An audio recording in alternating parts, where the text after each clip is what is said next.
আসসালামু আলাইকুম। আহ, আমরা আজকে ক্লাস শুরু করতেছি ডিজিটাল মার্কেটিং এবং e commerce live boot camp. Again same slide, 10 দিনে 25 লাখ টাকার সেল চ্যালেঞ্জ। এটা আপনারা তো সবাই জানেন, অলরেডি আমি ফার্স্ট ক্লাসে এটা ব্যাখ্যা করছি। আপনারা যদি কেউ আগের ক্লাসটা মিস করে থাকেন, মানে প্রথম ক্লাসটা মিস করেন, তাইলে হচ্ছে আপনি এই ভিডিওটা খুব একটা বেশি বুঝতে পারবেন না। ইভেন এই ভিডিও না, আমাদের এই সিরিজের মধ্যে যে 10টা ভিডিও হবে, 10টা ক্লাস হবে, তার মধ্যে যে কোনো একটা ভিডিও যদি আপনি স্কিপ করে আসেন, তাহলে পরের ভিডিওটা আপনি বুঝবেন না। কারণ এখানে প্রত্যেকটা ভিডিও মানে রিপিট করা হবে না, প্রত্যেকটা ভিডিওতে নতুন নতুন টপিক থাকবে এবং আগেরগুলা এটার জন্য খুব জরুরি। সো যদি কেউ এই ভিডিওটা পরবর্তীতে ইউটিউবে দেখেন, তাহলে আমি অবশ্যই সাজেস্ট করব যে অবশ্যই প্রথম ভিডিওটা আগে দেখে নেবেন, ফার্স্ট ক্লাসটা দেখবেন, দেন সেকেন্ড ক্লাস। সিকোয়েন্সটা মেনটেন করলে ইজিলি বুঝতে পারবেন। সো আজকে হচ্ছে দ্বিতীয় ক্লাস। ওকে, আমি ক্লাস শুরু করার আগে একটা ছোট অ্যানাউন্সমেন্ট দিই, ছোট একটা আপডেট দিই। সেটা হচ্ছে আমাদের গিভওয়ের একটা আপডেট। আমরা অলরেডি 5জনকে গিভওয়ে দিয়ে দিছি। আপনারা তো জানেন যারা, যে আমরা হচ্ছে 5জনকে একটা ই কমার্স ওয়েবসাইট প্রোভাইড করতেছি, প্লাস টোটাল 50জনকে অ্যাকচুয়ালি একটা ই কমার্স ওয়েবসাইট প্রোভাইড করতেছি, এবং হচ্ছে 1 ইয়ারের জন্য ক্লাউড হোস্টিং ডিজিটাল ওশনের, প্লাস একটা ডোমেন .com ডোমেন। এটা পুরোটাই আমরা গিভওয়ে করতেছি। এটার টোটাল প্যাকেজ ভ্যালু হচ্ছে 50,000 টাকা, মানে 50,000 টাকা। এরকম আমরা 50জনকে দিব, মানে হচ্ছে 25 লাখ টাকার বুটক্যাম্প চ্যালেঞ্জ, সাথে হচ্ছে 25 লাখ টাকার গিভওয়ে, এরকম কিছু একটা। সো এটা আপনাদেরকে মোটিভেট করার জন্য করা। তো এই গিভওয়ের কিছু ইস্যু হয়েছে, কিছু প্রবলেমও হয়েছে। দেখছি যে মানুষ আসলে প্রত্যেকটা ক্ষেত্রে সমালোচনা করে। সো এখানেও দেখলাম অনেকেই কমেন্ট করতেছে যে মানে এগুলো কিভাবে করা হচ্ছে, আপনারা 5টা দিচ্ছেন, এটা বেশি দিলে হয়তো ভালো হইতো, এত এত মানুষের মধ্যে 5জন। অ্যাকচুয়ালি আমরা 50জনকেই দিচ্ছি, আমরা চাচ্ছিলাম একটা সিকোয়েন্স ওয়াইজ দিতে, প্রতি ক্লাসে দিতে, বাট এটা নিয়ে দেখতেছি যে অনেকে কথা বলতেছে। সো আমরা যেহেতু 50জনকেই দিচ্ছি, সো আমরা ডিসিশন চেঞ্জ করছি। আমি চিন্তা করছি যে এটা একসাথে দিয়ে দিব। সো আজকের যে ক্লাসটা হচ্ছে, আমি এটার আপডেট ইভেন এখন কথা বলতামও না, জাস্ট এই জন্য বলতেছি যে আমাদের গিভওয়ের যে কন্টেস্ট, এটা হচ্ছে এই আজকের ক্লাসে আমরা শেষ করে দিব। আজকের এই লাইভটা আপনারা সবাই শেয়ার করে দেন এবং এই পুরো ক্লাসটা মনোযোগ দিয়ে শুনবেন। শোনার পরে এখানে আপনি কি কি জানতে পারছেন, কি কি শিক্ষণীয়, অথবা মানে এটা তো মেনশন করবেনই, প্লাস আপনি হচ্ছে আমাদের এই বুট ক্যাম্পটা আসলে কতটা আপনার জন্য এফেক্টিভ মনে হচ্ছে। আপনি যদি অন্যান্য কোনো কোর্স করে থাকেন, সেটার সাথে কম্পারিজন করতে পারেন, এবং নতুন কি কি এখানে শিখতে পাচ্ছেন সেটাও আপনি বলতে পারেন। আমাদের টিচিং স্টাইলটাও বলতে পারেন, আপনার ইচ্ছা। আপনি আপনার মতো করে অনেস্ট রিভিউ দিবেন, খারাপ হলে খারাপ, ভালো হলে ভালো, অতিরিক্ত বলা দরকার নেই। সো আপনি আপনার মতো করে আমাদের গ্রুপে, বিজনেসম্যান কমিউনিটি গ্রুপে আপনি আপনার মতামতটা শেয়ার করবেন এবং এটা শেয়ার, মানে এই লাইভটা শেয়ার করে দিবেন। এটা ভিডিও হইলে হবে, টেক্সট ফরম্যাটে হইলে হবে। যদি আপনারা এটা করেন, সেক্ষেত্রে যেটা হবে, গ্রুপে অনেক পোস্ট আপনারা করতেছিলেন, আমরা চাচ্ছিলাম এই গিভওয়ে, যেহেতু আমরা অ্যানাউন্সমেন্ট দিয়ে দিচ্ছি, এটা বন্ধ করা যাবে না। সো এটা আজকে দিয়ে শেষ করে দিব, যাতে করে অনেক ইম্পর্টেন্ট পোস্টগুলো পরবর্তীতে আমরা দেখতে পারি। সো গিভওয়ের কন্টেস্ট আজকেই শেষ। আজকেই আমরা বাকি 45জনকে দিয়ে দিব। ইভেন আমরা হচ্ছে 50জনকে, সরি 500জনকে শর্টলিস্ট করব টোটাল, যারা পোস্ট করবেন। ওই 500জনের মধ্যে 50জনকে আমরা লাইভে স্পিন করে 50জনকে, 45জনকে উইন করবো। 5জন তো হয়েই আছে, এই টোটাল হচ্ছে 50জন। সো যে 5জনকে অলরেডি উইনার ঘোষণা হয়েছে, তাদের ওয়েবসাইট অলরেডি কমপ্লিট। ইভেন ওরা হয়তো ওয়েবসাইট দেখছে, ডোমেন পারচেস করে, ওয়েবসাইট ট্রান্সফার, এভরিথিং ডান। আমরা হচ্ছে লাইভে এগুলো আপনাদেরকে হয়তো আমি ভিডিও আপলোড করে দিব, যাতে করে আপনারা দেখতে পারেন যে আমরা যাদেরকে হ্যান্ড ওভার করছি তারা যে পাইছে, এই ব্যাপারটা হয়তো জানতে পারবেন। ওকে, আমি গিভওয়ে নিয়ে আর কথা বলতেছি না, খুব সিম্পল হিসাব যে আজকেই গিভওয়ে শেষ হয়ে যাচ্ছে এই ক্লাসেই। কারণ আমরা পরবর্তী ক্লাসগুলোতে চাই যে আপনারা, মানে যেহেতু টেকনিক্যাল পার্ট আসবে, টেকনিক্যাল পার্ট হয়তো আপনারা বুঝবেন না, তখন গ্রুপে যেন এই গিভওয়ের পোস্ট এত বেশি না থাকে।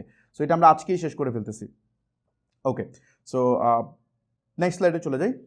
সো আমি আজকের ক্লাসে টোটাল 3টা টপিক নিয়ে আলোচনা করব, 3টা চ্যাপ্টার নিয়ে আলোচনা করব। সো প্রথম চ্যাপ্টারটা হচ্ছে মোটামুটি যারা আমার আগের বুট ক্যাম্প দেখছে তারা হয়তো কিছুটা জানবে, আর লাস্ট যে 2টা চ্যাপ্টার বলবো, 2টা খুব ইম্পর্টেন্ট। এবং আজকের ক্লাসটা যদি একটু লম্বা হয়, তাহলে আমি লম্বা করবো, বাট এই 3টা চ্যাপ্টারে আমি শেষ করবো, কারণ অনেকগুলো কাজ করতে হবে। আর এই চ্যাপ্টার শুরু করার আগে আরেকটা পার্ট একটু জাস্ট আমি মেনশন করে যাচ্ছি, সেটা হচ্ছে আমাদের সেল যেহেতু শুরু করতে হবে, 10টা ক্লাসের মধ্যে 10 দিনের মধ্যে একদিন অলরেডি চলে গেছে, আমাদের যদি 25 লাখ টাকা সেল করতে হবে, এটা অনেক চ্যালেঞ্জিং। সো এই কারণে আমরা হচ্ছে আমাদের ফেসবুক পেজ যেটা আছে, এটা আমরা অলরেডি আজকে ক্রিয়েট করছি। এখন ওই পেজটা আপনাদের সামনে আমি শেয়ার করতেছি না এখন, এটার অনেকগুলো কারণ আছে। কারণ এর আগের বার যখন আমি এটা করছিলাম, একদম সামনে সব কিছু করছিলাম, বাট করার পরে দেখা গেছে এগুলো নিয়ে মানুষ অনেক প্রশ্ন তোলে, অনেক মেন্টর আসলে ওদের বিজনেসে ইম্প্যাক্ট পড়তেছে, আমরা ফ্রিতে অনেক কিছু শিখাই ফেলতেছি। সো যার কারণে ওরা এগুলো বলবে, এটাই স্বাভাবিক। বাট আমি চাচ্ছি যে ওই বিন্দুমাত্র সমালোচনার জন্য না আসে, আমার সাইড থেকে যতটুকু সম্ভব আমি এটা মানে একদম ক্রিস্টাল ক্লিন রাখতে চাই। সো ওই জায়গা থেকে আমি যেটা করতেছি, এইবার আমাদের পেজ বা কী প্রোডাক্ট সেল করতেছি, আমাদের কোন ওয়েবসাইট থেকে সেল হচ্ছে, এগুলো কোনো কিছুই আমরা লাইভে দেখাবো না সেল হওয়ার আগ পর্যন্ত।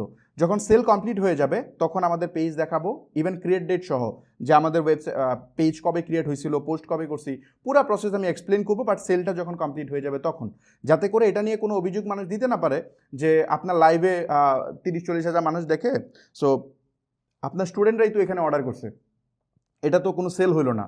সো আপনার যারা দেখতেছে ওরা বসে বসে অর্ডার করছে, এটা কি বিজনেস হলো?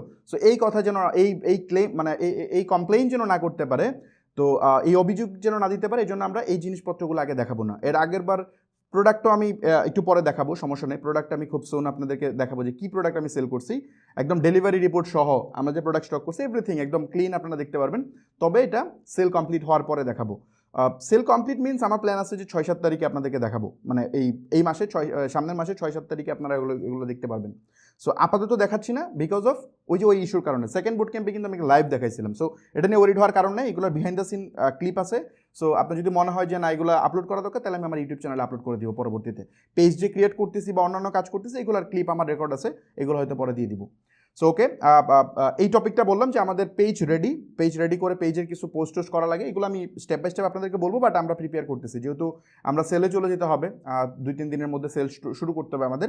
সো যেহেতু শুরু করবো, এটার মানে ব্যাকগ্রাউন্ড ওয়ার্কটা করতেছি, কারণ একটা ব্র্যান্ড নিউ পেজ থেকে তো সেল হবে না, ওই পেজে কিছু লাইক লাগবে, কিছু কন্টেন্ট লাগবে, সো সেটা আমরা করতেছি আর কি। ওকে, সো আমরা মেইন টপিকে, ক্লাসের টপিকে চলে যাই। আজকে যে মানে আগের যে ক্লাস, সেটাতে আমরা যে টপিকটা আলোচনা করতে চাইছিলাম বাট সময়ের জন্য পাইনি, সেটা হচ্ছে ই কমার্সের যে পরিচিতি। আমাদের এই বুট ক্যাম্পটার টাইটেল হচ্ছে ডিজিটাল মার্কেটিং এবং ই কমার্স বিজনেস। ডিজিটাল মার্কেটিংয়ের স্কিল, দেখেন সেলসের স্কিল হচ্ছে সবচেয়ে গুরুত্বপূর্ণ স্কিল। আপনি যাই করেন না কেন, আপনি যে পেশায় থাকেন, আপনার সেলস স্কিল থাকতে হবে। আপনি জব করেন, সেখানেও আপনার সেলস স্কিল থাকতে হবে। মানুষ প্রতিনিয়তই সেল করে, তার স্কিল সেল করে, তার আইডিয়া সেল করে, মানে এভরিথিং। মানে শুধু দোকানদাররা সেল করে ব্যাপারটা তা না, সবাই সেল করে। যে আমিও সেল করতেছি, এখন আমি কি সেল করতেছি? আমার নলেজ আপনাদের সামনে তুলে ধরতেছি, তুলে ধরে আপনাদের অ্যাটেনশন আমি বাই করতেছি, রাইট? আপনারা আমাকে চিনতেছেন, এত হাজার হাজার মানুষ আমাকে দেখতেছেন এই মুহূর্তে লাইভে, রাইট?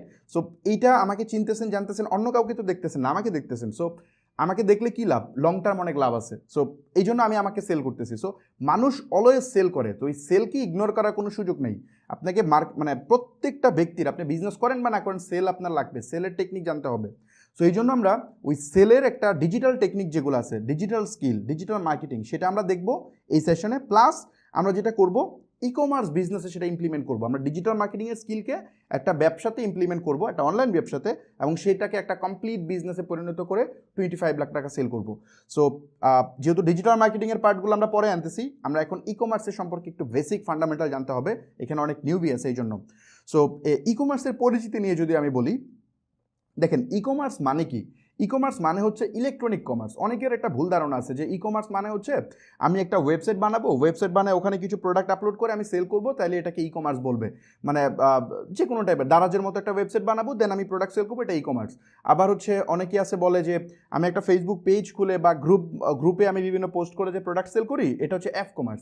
তো এই এফ কমার্স এই শব্দটা আমরা বাঙালি আমরা নিজেরা বানাইছি। এফ কমার্স মানে আমরা ফেসবুক কমার্স বোঝাই আর কি। সো ব্যাপারটা হইতেছে সোশ্যাল কমার্স, এটা ইন্টারন্যাশনালি পরিচিত, বাট আমরা এফ কমার্সটা আমরা নিজেরা ইন্ট্রোডিউস করছি। সো ব্যাপারটা হইতেছে এখানে ই কমার্সের মিনিংটাই হচ্ছে ইলেকট্রনিক কমার্স। মানে আপনি অনলাইনকে ব্যবহার করে, অনলাইনের বিভিন্ন টুলস ব্যবহার করে যে কোনো প্রোডাক্ট বা সার্ভিস, এগেন যে কোনো প্রোডাক্ট বা সার্ভিস আপনি যদি সেল করেন, তাহলে সেটাকেই ই কমার্সের আওতায় আসবে এবং সেটাই ই কমার্স বিজনেস হিসেবে গণ্য হবে।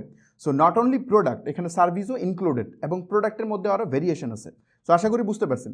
সো ফর এক্সাম্পল আমি অনলাইনে মেন্টরিং করতেছি, কোর্স সেল করতেছি, ওটা ডিজিটাল প্রোডাক্ট, ওটা ই কমার্সের আওতায় আসে, রাইট? সো আশা করি বুঝতে পারছেন।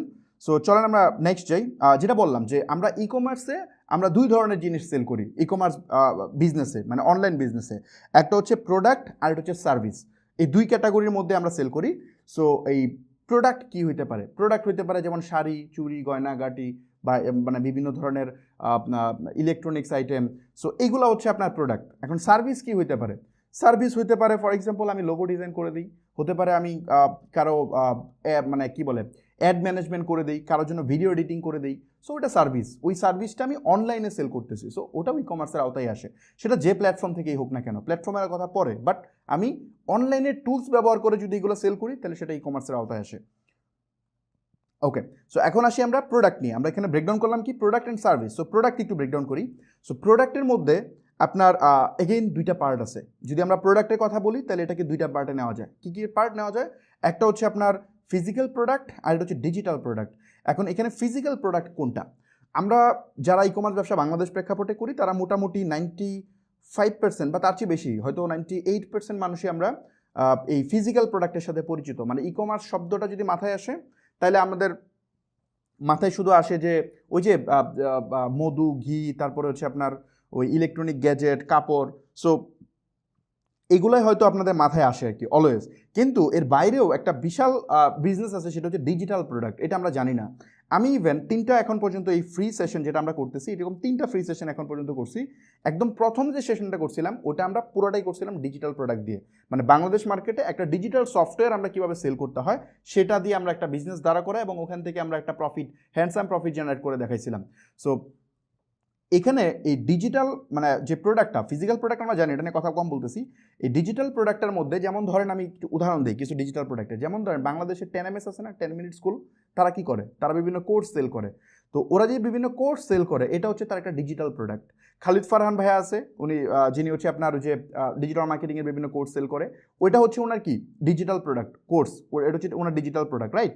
সো তারপরে যদি আপনি বলেন যে বিভিন্ন বই আছে, ইবুক আছে অনেক, এই ইবুকগুলো হচ্ছে ডিজিটাল প্রোডাক্ট। তারপরে যদি আমি আরেকটু এক্সপ্লেন করি, যেমন ধরেন বিভিন্ন সফটওয়্যার আমরা ইউজ করি না, ইভেন এখন যে আমরা যে আমরা যে জুম ইউজ করতেছি, জুম ব্যবহার করে লাইভ করতেছি, এই জুম হচ্ছে একটা ডিজিটাল প্রোডাক্ট। জুম আমাকে একটা প্রবলেম সলভ করে দিচ্ছে এবং এটার জন্য আমি মান্থলি সাবস্ক্রিপশন দিচ্ছি। সো এটাও একটা ডিজিটাল প্রোডাক্ট। আমরা যে ওয়েবসাইট ডেভেলপ করি, ওয়েবসাইটের জন্য বিভিন্ন টুলস, বিভিন্ন প্লাগইন, থিমস, এগুলা করতে হয়। সো ওইটাও হচ্ছে একটা ডিজিটাল প্রোডাক্ট। ইভেন আমি যে এখন ওই যে প্রেজেন্টেশন, মানে আমি যখন প্রেজেন্টেশনটা দিচ্ছি, এখানে যে টুলসটা ব্যবহার করতে নাম হচ্ছে ক্যানভা, এটাও একটা ডিজিটাল প্রোডাক্ট। সো এই ডিজিটাল প্রোডাক্টগুলো দিয়েও একটা হিউজ বিজনেস করা যায়। ইন্টারন্যাশনালি এটার হিউজ ডিমান্ড আছে। হয়তো বাংলাদেশে এরকমভাবে মানুষ অনেক ইউজ করে, বাট এত বেশি হয়তো জানে না। যেমন ধরেন আরেকটা কমন জিনিস বলি, যেমন হোস্টিং আছে না, হোস্টিং এটা ডিজিটাল প্রোডাক্ট। সো এই হলো মোটামুটি ডিজিটাল প্রোডাক্টের ব্যাপারে। এখন আমার ব্যাপারে হয়তো আমি শুরুর দিকে একটু বলছিলাম যে আমি মূলত হচ্ছে ডিজিটাল প্রোডাক্ট নিয়ে বিজনেস করি। আমার ব্যক্তিগতভাবে আমার ডিজিটাল প্রোডাক্ট নিয়ে ব্যবসা করাটা খুব বেশি ইন্টারেস্টিং। ইভেন আমার কারেন্টলি যত রেভিনিউ আছে আমি যে কয় ধরনের বিজনেস করি তার মধ্যে সবচেয়ে বেশি আমি রেভিনিউ জেনারেট করি হচ্ছে ডিজিটাল প্রোডাক্ট থেকে। কারণ ওই মানে কি বলে, আমি যখন 2018-র দিকে যখন আমি বিজনেস স্টার্ট করি, তখন আমি মূলত হচ্ছে শুরু করছিলাম কি, আমার ক্লায়েন্টের জন্য যেহেতু আমি ড্রপ শিপিং করতেছিলাম, আমিও শুরু করছিলাম drop shipping. So drop shipping করতে গিয়ে দেখি অনেক প্রবলেম। 2018-র দিকে ওই মার্কেটটা অনেক স্যাচুরেটেড হওয়া শুরু করে এবং চায়না থেকে একটা প্রোডাক্ট ডেলিভারি হইতে পারে 30 দিনের মতো সময় লাগে, বা মানে 25 দিন 15 দিন এরকম টাইম লাগে। বাট ওই সময় কি করতো, আমেরিকায় অনেক বড় বড় যারা সেলার তারা কি করতো, চায়না থেকে হিউজ কোয়ান্টিটিতে প্রোডাক্ট আমেরিকার ওয়্যারহাউসে রেখে 2-3 দিনে ডেলিভারি দিয়ে দিচ্ছিল। সো যার কারণে ড্রপ শিপিং আস্তে আস্তে স্যাচুরেটেড হওয়া শুরু করে এবং এটা ডিফিকাল্ট হওয়া স্টার্ট করে এবং চায়না প্রোডাক্টের কোয়ালিটি অনেক খারাপ হওয়া শুরু করে। যার কারণে আমি বেসিক্যালি ওই সময় চিন্তা করি, ওকে একটা প্রবলেম আসছিল, ওই প্রবলেম থেকেই আমি মানে ডাইভার্সিফাই করি। তখন চিন্তা করলাম ওকে ফাইন, আমি একটা কাজ করে অন্য কিছু করা যায় কিনা। সো ওই জায়গা থেকেই বেসিক্যালি আমি পরবর্তীতে ওই কি বলে, আমি হচ্ছে শপিফাই নামে একটা টুলস আছে, আপনারা তো চিনেন, যেটা দিয়ে ই কমার্স ওয়েবসাইট বানায়। সো ওই শপিফাইয়ের বিভিন্ন অ্যাডঅনস আছে, বিভিন্ন প্লাগইন, বিভিন্ন থিমস, এগুলো আছে। সো ওই অ্যাপস মানে থিমস, এই জিনিসগুলো অ্যাফিলিয়েটের মাধ্যমে আমি ডিজিটাল বিজনেস শুরু করি ডিজিটাল প্রোডাক্ট নিয়ে। দেখি হিউজ প্রফিট, মানে একটা প্রোডাক্ট সেল করলে অনেক টাকা কমিশন পাওয়া যায়। সো তারপর আস্তে আস্তে ওইটাকে স্কেল করতে থাকি এবং এখানে সুবিধা হচ্ছে ডেলিভারি রিলেটেড কোনো ইস্যু নাই। জাস্ট একজন পারচেস করতেছে আর ডেলিভারি মানে ইনস্ট্যান্ট অটোমেটিকলি ডেলিভার হয়ে যাচ্ছে, মেইলে ডেলিভার হয়ে যাচ্ছে, টাকা পে করতেছে, ডেলিভার হয়ে যাচ্ছে। সো যার কারণে পরবর্তীতে আমি ডিজিটাল প্রোডাক্ট নিয়ে কাজ শুরু করি। কারেন্টলি এখন তো আমি আমার নিজে ডেভেলপার রেখে আমি নিজে প্রোডাক্ট ডেভেলপ করে দিচ্ছি। আমার বেশ কিছু প্রোডাক্ট আসবে, আপনারা হয়তো সামনে জানবেন। নেক্সট 2 মাসের মধ্যেই প্রোডাক্ট রিলিজ হবে মনে হয় একটা আমার। সো এগুলো আপনারা দেখতে পারবেন নাকি। সো যাক, বাই দ্য ওয়ে, যেটা বলতেছিলাম যে ফিজিক্যাল প্রোডাক্টের মধ্যে যদি আমরা বলি, ফিজিক্যাল প্রোডাক্টে বেশ কিছু চ্যালেঞ্জ আছে। যেমন হচ্ছে আপনি যদি মনে করেন যে ফর এক্সাম্পল আচ্ছা আমি একটা কাজ করি, নেক্সট স্লাইডে ছিল যে ফিজিক্যাল প্রোডাক্ট নিয়ে আমরা কীভাবে ব্যবসা করতে পারি। সো ফিজিক্যাল প্রোডাক্ট নিয়ে যদি আপনি বিজনেস করতে চান তাহলে যেটা কী করতে হবে, আপনাকে একটা ইম্পোর্টার থেকে প্রোডাক্টগুলো কালেক্ট করতে হবে, হোলসেলে কিনতে হবে। সাপোজ ধরেন আপনি কী সেল করবেন, আমি যেমন ব্লেন্ডার সেল করে দেখাইছিলাম। সো আপনার একটা ব্লেন্ডার কিনতে হবে, ধরেন সে একটা ব্লেন্ডারের দাম হচ্ছে 800 টাকা করে, আপনি কিনছেন চকবাজার থেকে কিনে নিয়ে আসছেন 100 পিস। আইনা আপনি হচ্ছে ফর এক্সাম্পল একটা পেজ খুলবেন বা দারাজে প্রোডাক্ট তুলবেন, যে কোনো কিছু একটা করবেন, তারপরে কাস্টমার অর্ডার করবে এবং ওইটা কুরিয়ারের মাধ্যমে ডেলিভার করে দিবেন। সো এটা হচ্ছে প্রসেস। সো এখানে সেল জেনারেট করা, তারপরে প্যাকিং করা, ডেলিভার্ড করা, এটা মোটামুটি ভালোই পেইন আছে। হ্যাঁ, মানে সাপ্লায়ার থেকে কালেক্ট করা, এটা প্যাকিং করা, সেল করা, কনফার্ম করা, তারপর ডেলিভারি করা। সো এটা হচ্ছে মূলত মানে ফিজিক্যাল প্রোডাক্টের মানে সেলিং সাইকেল। এখন যেহেতু ডিজিটাল মানে ফিজিক্যাল প্রোডাক্ট নিয়ে প্রচুর মানুষ কাজ করে বাংলাদেশে, আমি যেটা বললাম যে কারেন্টলি প্রায় 4 লাখের মতো উদ্যোক্তা আছে, টোটাল 10 লাখের মতো উদ্যোক্তা আছে যারা পেজের অ্যাডমিন, বাট সিরিয়াসলি বিজনেস করে বা বিজনেস মোটামুটি অকেশনালি হোক বা মানে রান করে, এরকম বিজনেস আছে মোটামুটি অ্যাপ্রক্সিমেটলি 4 লাখের মতো। সো ওই 4 লাখের মধ্যে সবাই তো আর এত খুব ভালো করতেছে না, ভালো করতেছে হয়তো 30-40 হাজার। সো এই 4 লাখ উদ্যোক্তার মধ্যে আপনি যদি কম্পেয়ার করেন তাহলে ফিজিক্যাল প্রোডাক্ট নিয়ে ব্যবসা করে হয়তো 3,95,000, হয়তো মাত্র 5,000 মানুষ করে ডিজিটাল প্রোডাক্ট নিয়ে। তার মানে ফিজিক্যাল প্রোডাক্টে কম্পিটিশন অনেক বেশি তুলনামূলক, মানে এটাতে কম্পিটিশন অনেক হাই ফিজিক্যাল প্রোডাক্টে। আর ডিজিটাল প্রোডাক্টে যেহেতু মানে ইনস্ট্যান্ট আপনার মানে আপনি যখন নিশে ফিজিক্যাল প্রোডাক্ট সিলেক্ট না করে জাস্ট ডিজিটাল প্রোডাক্ট সিলেক্ট করবেন, ইনস্ট্যান্ট 3,95,000 মানুষকে আপনি ইগনোর করতে পারবেন, আপনার কম্পিটিশন একেবারে লো হয়ে যাবে। ওই যে বলছিলাম না যে আপনার মানে একটা চার্ট দেখাইছিলাম, চার্টে বলছিলাম যে আপনার প্রোডাক্ট যেন বেশি স্যাচুরেটেড না হয়। সো কম স্যাচুরেটেড বানানোর জন্য জাস্ট ডিজিটাল প্রোডাক্ট পিক করলে এটা অনেক কমে আসে। যদিও বাংলাদেশ মার্কেটে ফিজিক্যাল প্রোডাক্ট নিয়ে এখনও এত স্যাচুরেটেড হয় নাই, কারণ মার্কেট মাত্র গ্রোয়িং। সো এটা খুব একটা ইস্যু না আপনি যদি এটা নিয়ে কাজ করেন। ওকে, সো আশা করি বুঝতে পারছেন যে ফিজিক্যাল প্রোডাক্ট নিয়ে কাজ করলে একটু কম্পিটিশন বেশি, তারপর হচ্ছে প্রোডাক্ট সোর্সিং করা তেমন কঠিন কাজ না। আপনি চকবাজারে গেলেই প্রোডাক্ট অনেক পেয়ে যাবেন, প্রচুর ইম্পোর্টার আছে, ওখান থেকে আপনি প্রোডাক্ট সোর্স করে আপনি হচ্ছে কি বলে ওই প্রোডাক্টটা বাসায় আনবেন, আনার পরে ফেসবুকে অ্যাড দিবেন বা হোয়াটএভার যে কোনো গ্রুপে পোস্ট করবেন, মানুষ অর্ডার করবে, কল দিয়ে কনফার্ম করবেন, কনফার্ম করে প্যাকিং করে কোনো একটা কুরিয়ারের মাধ্যমে ডেলিভারি করে দেবেন। সো এটা হচ্ছে মূলত ফিজিক্যাল প্রোডাক্টের প্রসেস। এখন ফিজিক্যাল প্রোডাক্টের যদি বলি যে এখানে একটু ইনভেস্টমেন্ট বেশি প্রয়োজন হয়, যেমন ধরেন আপনার প্রোডাক্ট স্টকে এনে রাখতে হয়, মানে আপনার আজকে অর্ডার হয়েছে কালকে তো প্রোডাক্ট মানে চকবাজার থেকে এনে আপনি ডেলিভারি দিতে পারবেন না, তাই না? সো হয়তো 100 পিস 200 পিস আপনার স্টকে এনে রাখতে হবে, এবং স্টকে রাখার পরে আনফর্চুনেটলি এমন হইতে পারে যে মানে ফিজিক্যাল প্রোডাক্টের সমস্যাগুলো বলতেছি, যে এমন হইতে পারে যে ওই প্রোডাক্ট হয়তো চলবে না। যেমন শীতের আইটেম, এখন ধরেন অনেক শীতের আইটেম আপনি স্টক করছেন, মনে করছেন হিউজ সেল করতে পারবেন, আনফর্চুনেটলি আপনি সেল করতে পারেন নাই, তখন কিন্তু এই প্রোডাক্ট আটকে যাবে এবং ওইটা আপনি সেল করতে পারবেন না। আপনার প্রোডাক্ট টাকায় মানে আপনার ইনভেস্টমেন্ট, আপনার তো 1 লাখ টাকা ইনভেস্টমেন্ট, ওই 1 লাখ টাকা আপনার এই টাকাটা প্রোডাক্টে কনভার্ট হয়ে যাবে, তখন আপনি নিউ প্রোডাক্ট আনতে পারবেন না বা বিজনেস থেকে ছিটকে পড়বেন। সো এটা হচ্ছে ফিজিক্যাল প্রোডাক্টের প্রসেস। এখন আসেন আমরা যদি যাই ডিজিটাল প্রোডাক্টের ব্যাপারে। সো ডিজিটাল প্রোডাক্ট নিয়ে বিজনেস করা খুব কমপ্লেক্স কাজ না। ডিজিটাল প্রোডাক্ট নিয়ে যদি আপনি বিজনেস করতে চান, প্রোডাক্ট সোর্সিং করতে হবে প্রথমত। ধরেন আপনি হয়তো নিজে বা ফর এক্সাম্পল আপনি সফটওয়্যার নিয়ে কাজ করবেন, যদি আপনি মানে কোর্স নিয়ে কাজ করেন তাহলে আপনি একটা কোর্স রেকর্ড করবেন আপনার কোনো স্কিল থাকলে, এবং রেকর্ড করে ওটা মানে ডেলিভার করবেন। মার্কেটে অনেকেই করতেছে, এটা হইতে পারে, বাট কোর্স নিয়ে সবাই কোর্স বানাইতে পারে না, এটা অনেক কমপ্লেক্স কাজ। আপনার ওই স্কিল থাকতে হবে, আপনার প্রেজেন্টেশন স্কিল থাকতে হবে, মানুষের সামনে মানুষকে বোঝানোর স্কিল থাকতে হবে। সো এটা হইলে আপনি পারবেন, আদারওয়াইজ পারবেন না। বাট ম্যাক্সিমাম ডিজিটাল প্রোডাক্ট নিয়ে যারা ব্যবসা করে তারা বেসিক্যালি সফটওয়্যার নিয়ে ব্যবসা করে, বিভিন্ন সেস প্রোডাক্ট বা এগুলো নিয়ে কাজ করে আর কি। সো আপনি যদি কোনো একটা সফটওয়্যার ডেভেলপ করবেন, তারপরে আপনি এটা মার্কেট করার চেষ্টা করবেন। সো এখানে ব্যাপারটা হচ্ছে ডেলিভারি রিলেটেড ইস্যু নাই। কাস্টমার যারা আছে তারা ইনস্ট্যান্ট জাস্ট ওয়েবসাইটে যাবে, যাওয়ার পরে আপনার ওয়েবসাইটে যাবে, চেক আউট করবে, পেমেন্ট করবে, অটোমেটিকলি তার ইমেলে হয়তো ওটার লাইসেন্স কি চলে যাবে, অথবা লাইসেন্স কি যদি অটোমেটিকলি না যায় আপনি নিজে লাইসেন্স কি মেক করে দিয়ে দিতে পারবেন। এটা কোনো মানে হ্যাসেল ট্যাসেল নাই, রিফান্ড টিফান্ড এগুলো ঝামেলা এখানে নাই, কাজ করে না। কিন্তু ইনভেস্টমেন্টের সাইড থেকে যদি কম্পেয়ার করেন, ইনভেস্টমেন্টও এককালীন অত বেশি লাগে না যদি আপনি বিজনেস মডেলটাকে একটু শিফট করে নেন। ফর এক্সাম্পল আপনি অ্যাফিলিয়েট করতে পারেন, ধরেন কারো একটা ডিজিটাল প্রোডাক্ট আছে, লেটস সে আমার একটা মানে পয়েন্ট অফ সেল সফটওয়্যার আছে, সুপার শপ ম্যানেজমেন্ট সফটওয়্যার আছে না, ধরেন আমার কাছে একটা সফটওয়্যার আছে। এখন আপনি বললেন ফামিদ ভাই আপনার এই সফটওয়্যারটা আমি মানে অ্যাফিলিয়েট মার্কেটিং করবো, মানে আপনার যে সফটওয়্যারটা প্রাইস, ধরেন আমার সফটওয়্যার প্রাইস 10,000 টাকা, সে বললো যে আমি এই সফটওয়্যারটা সেল করবো আমি সেল করার পর আমাকে 5,000 টাকা করে কমিশন দিবেন, মানে 5,000 টাকা আমার, 5,000 টাকা তার।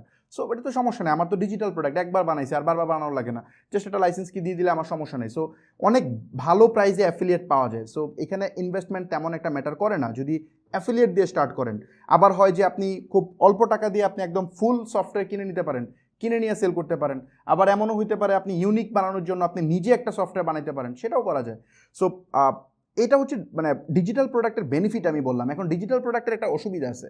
অসুবিধাটা হচ্ছে ডিজিটাল প্রোডাক্টের ডোমেইন নলেজ যদি আপনার এনাফ না থাকে তাহলে আপনি রাইট প্রোডাক্ট পাবেন না। মানে কী ধরনের প্রোডাক্ট মার্কেটে লাগতে পারে ডিমান্ডই আপনি বের করতে পারবেন না।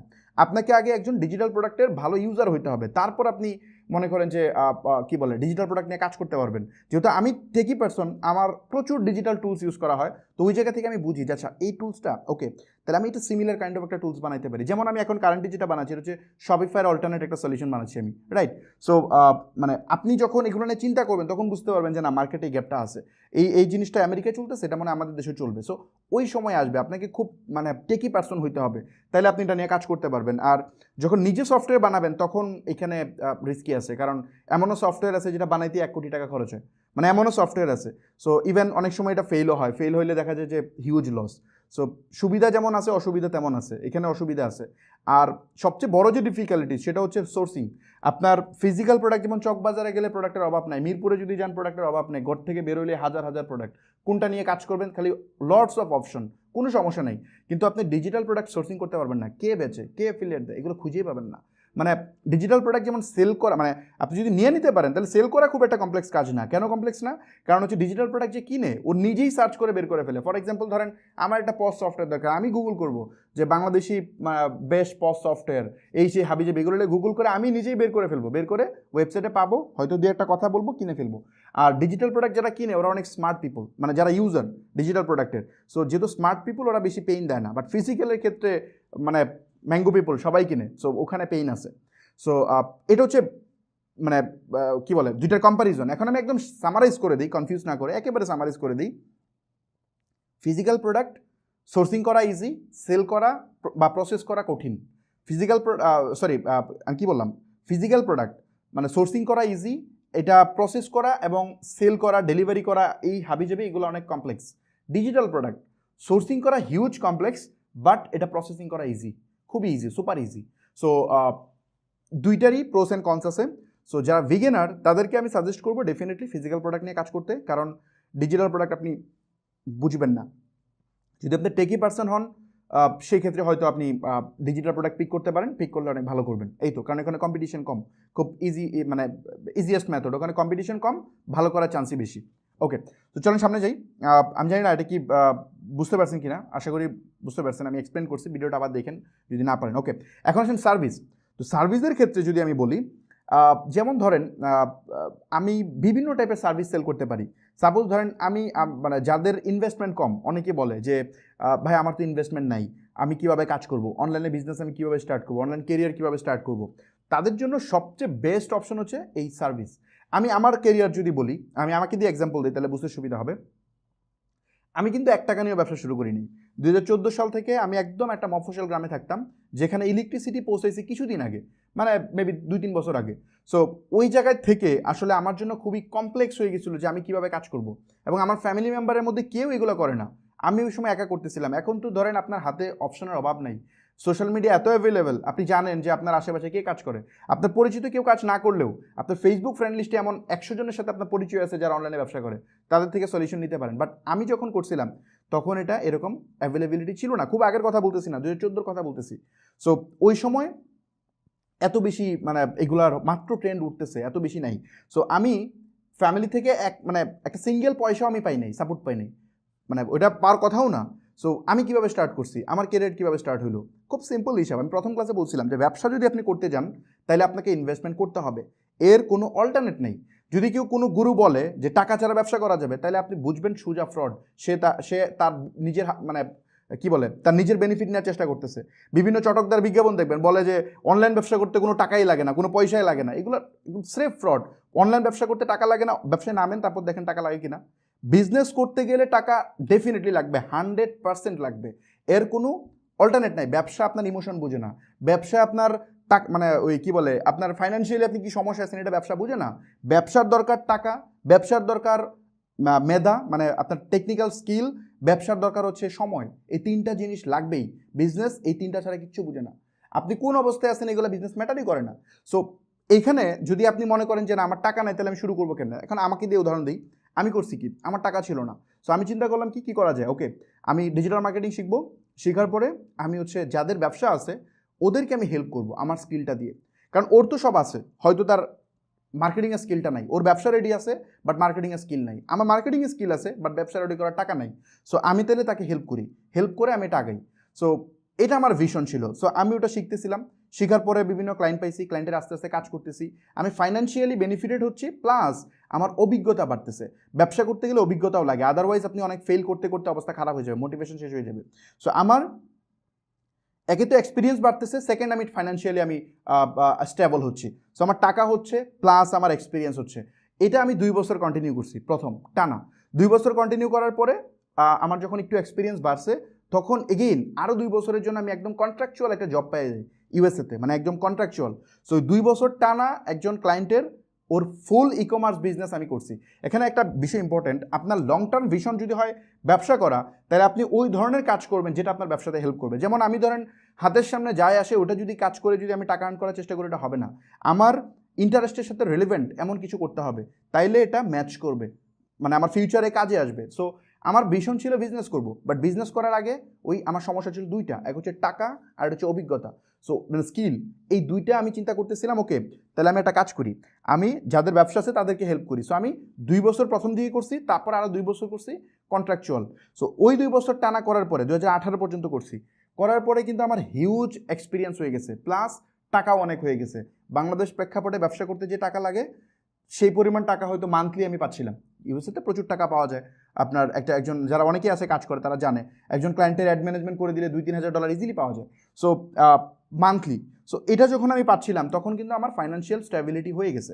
ফাইন্যান্সিয়াল স্ট্যাবিলিটি হয়ে গেছে, এটা আমি নিজে আর্ন করছি, ফ্যামিলি থেকে নেই ওটা হয়ে গেছে, প্লাস আমার হিউজ এক্সপিরিয়েন্স হয়ে গেছে, আমি প্রচুর স্কেল করার সুযোগ পাইছি। সো ওই যে পাইছি, এখন আমার টাকাও আছে, এক্সপিরিয়েন্স আছে, এখন তাহলে আমি ব্যবসা শুরু করি। দেন আমি বিজনেস স্টার্ট করছি এবং স্টিল বিজনেস করতেছি, এখন অনেকগুলো বিজনেস এট এ টাইম করতেছি। আবার নতুন উদ্যোক্তারা আরেকটা ভুল করে, সেটা হচ্ছে আপনার প্রচুর টাইপের বিজনেস একসাথে শুরু করে। না, ফোকাস থাকতে হবে এক জায়গায়, একটা বিজনেসকে আগে দাঁড়া করাইতে হবে। আপনার ভিশন থাকবে একটা বিজনেস শুরু করব, ওটাকে সাকসেস পর্যায়ে নিব, তারপর এটা শুরু করব।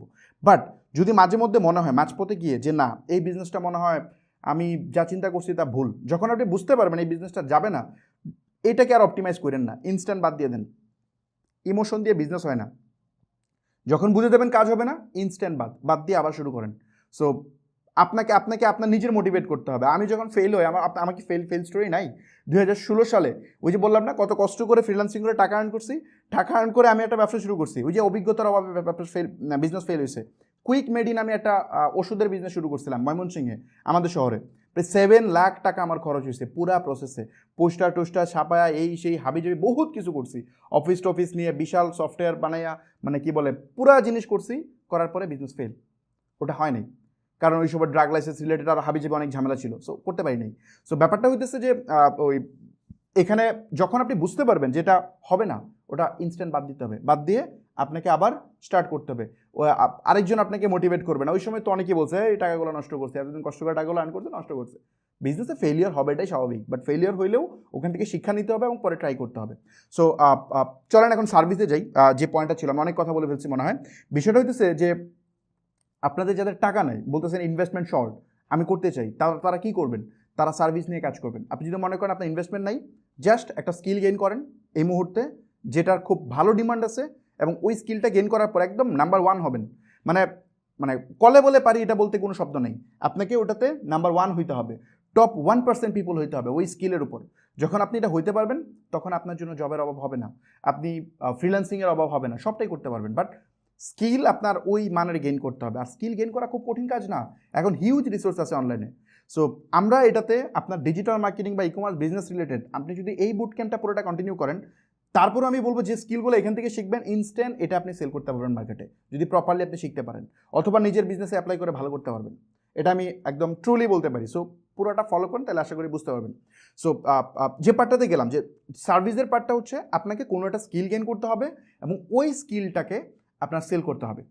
সেটা হইতে পারে মার্কেট প্লেসের থ্রুতে, ফাইবারের থ্রুতে, সেটা হইতে পারে আপনি সোশ্যাল মিডিয়ার থ্রুতে বিভিন্ন গ্রুপে গিয়ে দেখতেছেন আরেকজন বলতেছে ভাই আমার একটা ওয়েবসাইট লাগবে, আপনি তাকে ওয়েবসাইট বানায় দেন না, সমস্যা কি? তারপর যখন লিঙ্কডিনে কেউ বলতেছে সেখান থেকে ওয়েবসাইট বানায় দেন, ফাইবার আপওয়ার্ক থেকে বানায় দেন, নিজে একটা এজেন্সি বানান, এজেন্সি বানায় আপনি তাকে ওয়েবসাইট বানায় দেন, অথবা কোনো একটা জায়গায় জব করেন, নো প্রবলেম। সো আপনি সার্ভিসে অনেক অপশন আছে কাজ করার জন্য। যাদের স্টুডেন্ট, যাদের ইনভেস্টমেন্ট শর্ট, তারা ডেফিনেটলি সার্ভিসে যাবেন। আশা করি সার্ভিসের পার্টটা বুঝতে পারছেন। চলো আমরা সামনে যাই। সার্ভিস নিয়ে বেশি আলোচনা করবো না, বিকজ অফ আমরা এখানে দেখাবো এই বুট ক্যাম্পে ফিজিক্যাল প্রোডাক্ট এবং ডিজিটাল প্রোডাক্ট এই দুইটা দিয়ে আমরা কাজ করে দেখাবো। আর যদি সময় পাই তাহলে সার্ভিসটাও দেখাবো, কেমনে একটা এজেন্সি বিল্ড করা যায়। এই যে এখানে এটা কভার করে ফেলছি, স্কিল ডেভেলপ করে কীভাবে একটা এজেন্সি করা যায় সেই ব্যাপারটা আমরা হয়তো যদি সময় থাকে তাহলে 8-9 নাম্বার ক্লাসের দিকে দেখাবো। ওকে, সো আমরা 3টা টপিক ক্লিয়ার করলাম ই কমার্স বিজনেসের।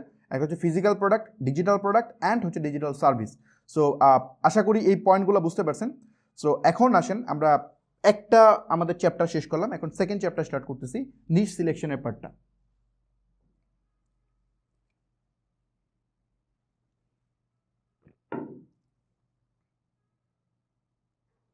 ওকে, নিশ সিলেকশনটা কেন জরুরি, এইটা খুবই ইম্পর্টেন্ট একটা পার্ট। ম্যাক্সিমাম উদ্যোক্তা এই জায়গায় ফেল করে, মানে এই জায়গাটার জন্য খুব বড় ধরনের ঝামেলায় পড়ে যায়। সো নিশটা কি আগে যদি আমি একটু বলি, নিশ মানে হচ্ছে একটা স্পেসিফিক কোনো কিছু। মানে ধরেন আপনি অনলাইনে ব্যবসা করবেন, অনলাইনে বিজনেস করার পরে আপনার কাছে মনে হলো যে আপনি কী নিয়ে বিজনেস করবেন, আপনার অ্যান্সার নেই, আপনি হচ্ছে সব নিয়ে কাজ করবেন। দারাজ যেভাবে দুনিয়ার সব প্রোডাক্ট নিয়ে কাজ করে, ধরেন আপনি কাপড় সেল করবেন, আপনি ক্লদিং আইটেম সেল করবেন, আপনি পেঁয়াজ রসুন সেল করবেন, আপনি মধু সেল করবেন, সব এভরিথিং, আপনি কম্পিউটার সেল করবেন, আপনি র্যাম সেল করবেন, আপনি ক্যামেরা সেল করবেন। সো যদি এমন হয় তাহলে এটা হচ্ছে আপনার বড় প্ল্যাটফর্ম, মানে ই কমার্স বড় মাল্টি ভেন্ডর প্ল্যাটফর্ম বলা যায়। সো ওই টাইপের কিছু আপনি সব সেল করতেছেন, অ্যামাজনের মতো, দারাজের মতো। সো যদি এমন হয় তাহলে এটা নিশ হইল না।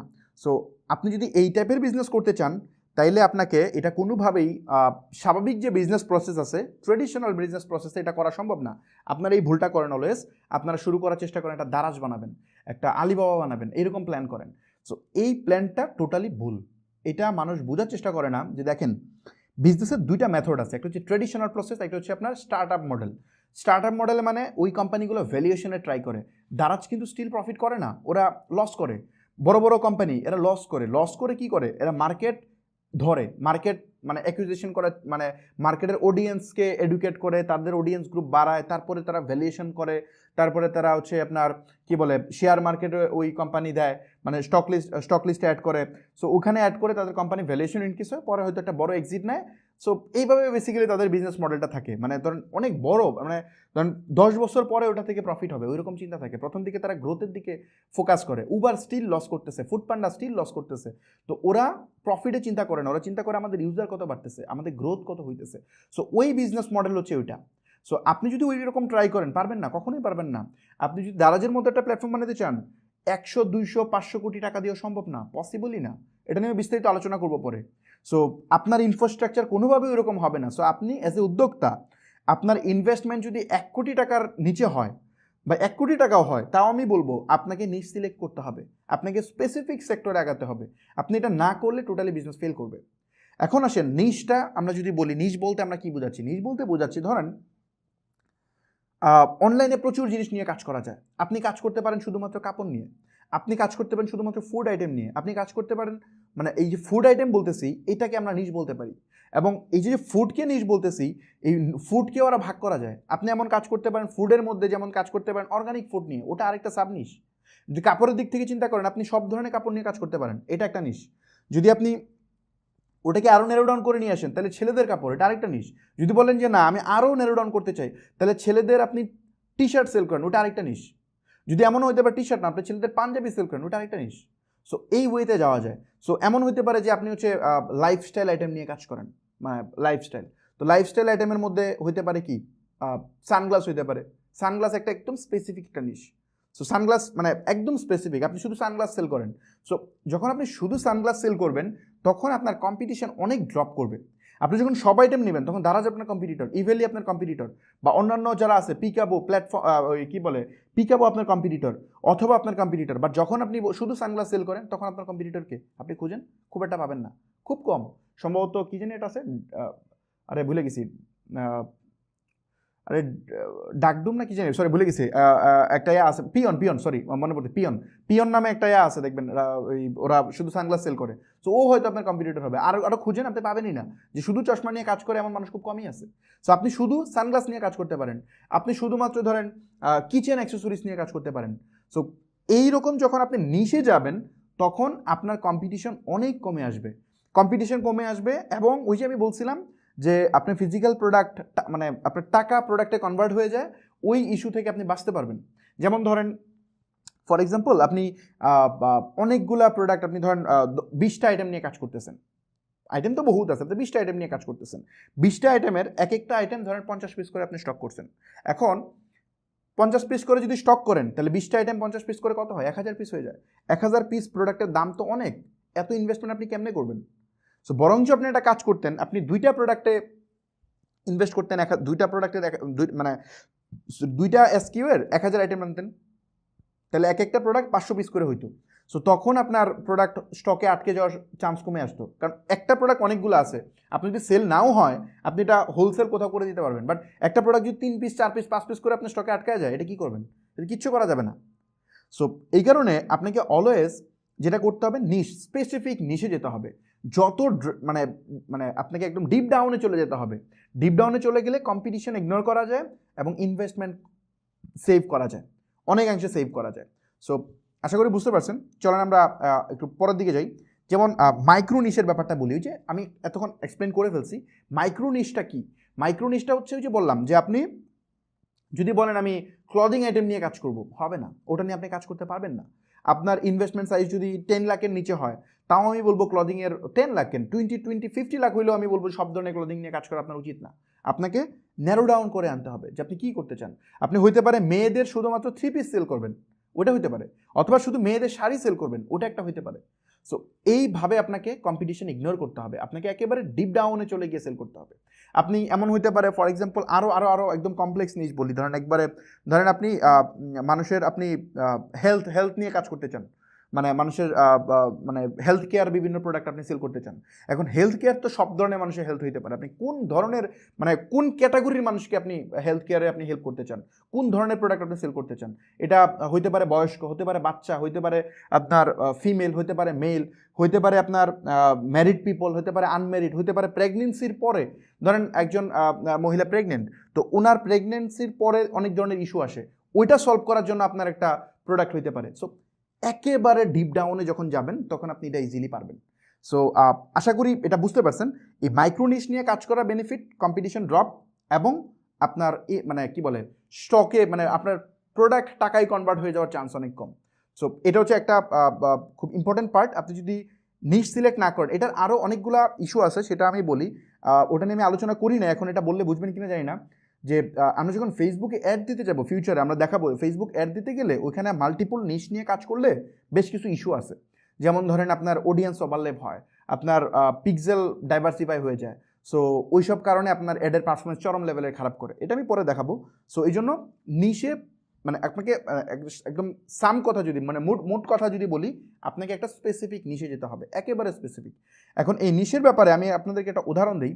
ধরেন আপনি দারাজে যান, আপনি নিশের আইডিয়া কেমনে পাবেন? ধরেন daraz.com-এ যাবেন, daraz.com-এ যাওয়ার পরে এখানে দেখেন এই যে ওমেন, মানে এখানে এই যে বাম পাশে যেগুলো দেখতেছেন, এগুলাকে আপনি মনে করবেন নিশ, মানে এগুলাকে আপনি মনে করতে পারেন যে মানে বড় নিশ, ব্রড নিশ।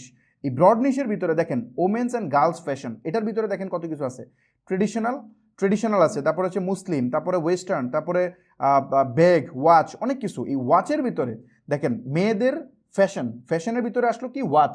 এই ওয়াচের ভিতরে কোন ধরনের ওয়াচ নিয়ে আপনি কাজ করবেন?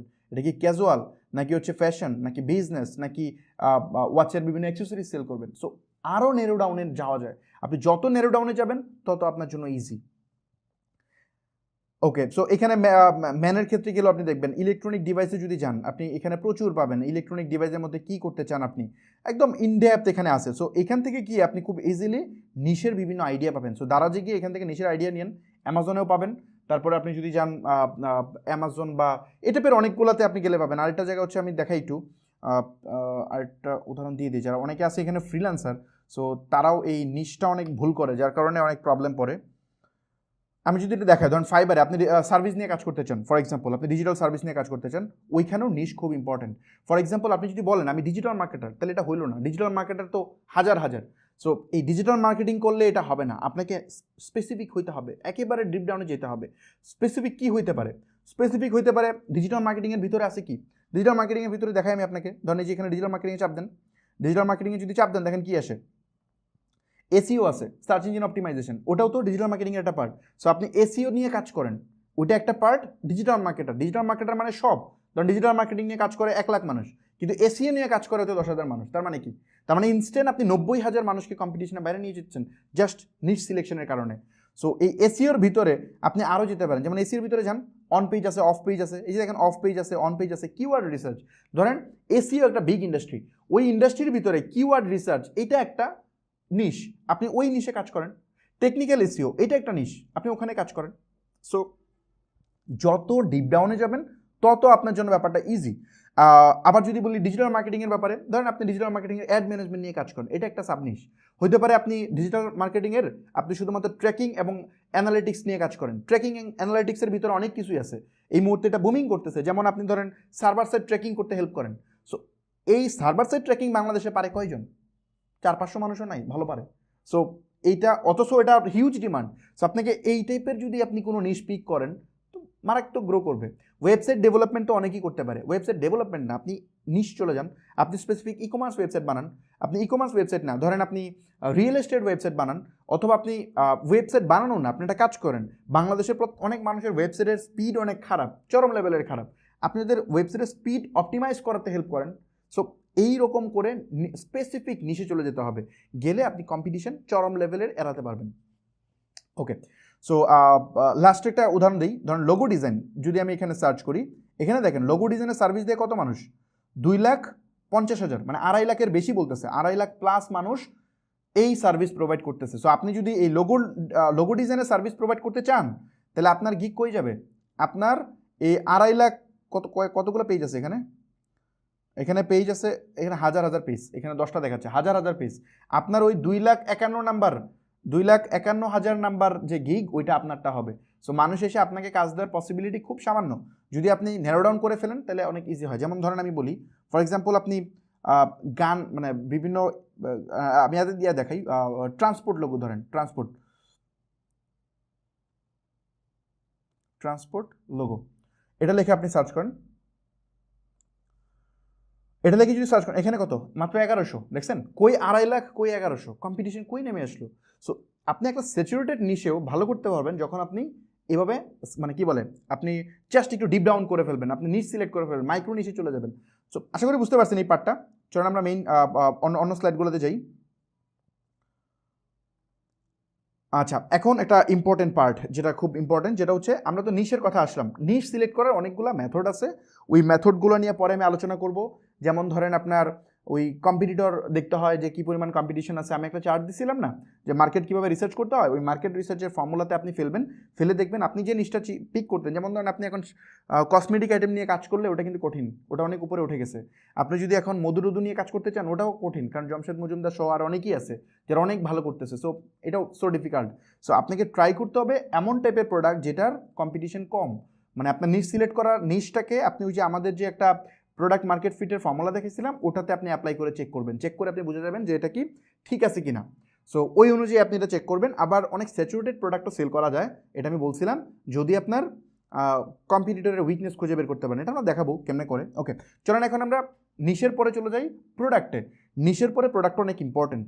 আবার আরেকটা বিষয় আছে, আপনি ধরেন এমনও হইতে পারে যে আপনি স্পেসিফিক এরকম নিশে না গিয়ে, এমন হইতে পারে যে আপনি যে নিশের কথা অনেক বেশি চলে আসতেছে, কারণ নিশটা খুব গুরুত্বপূর্ণ, এখানে অনেক ভুল করে।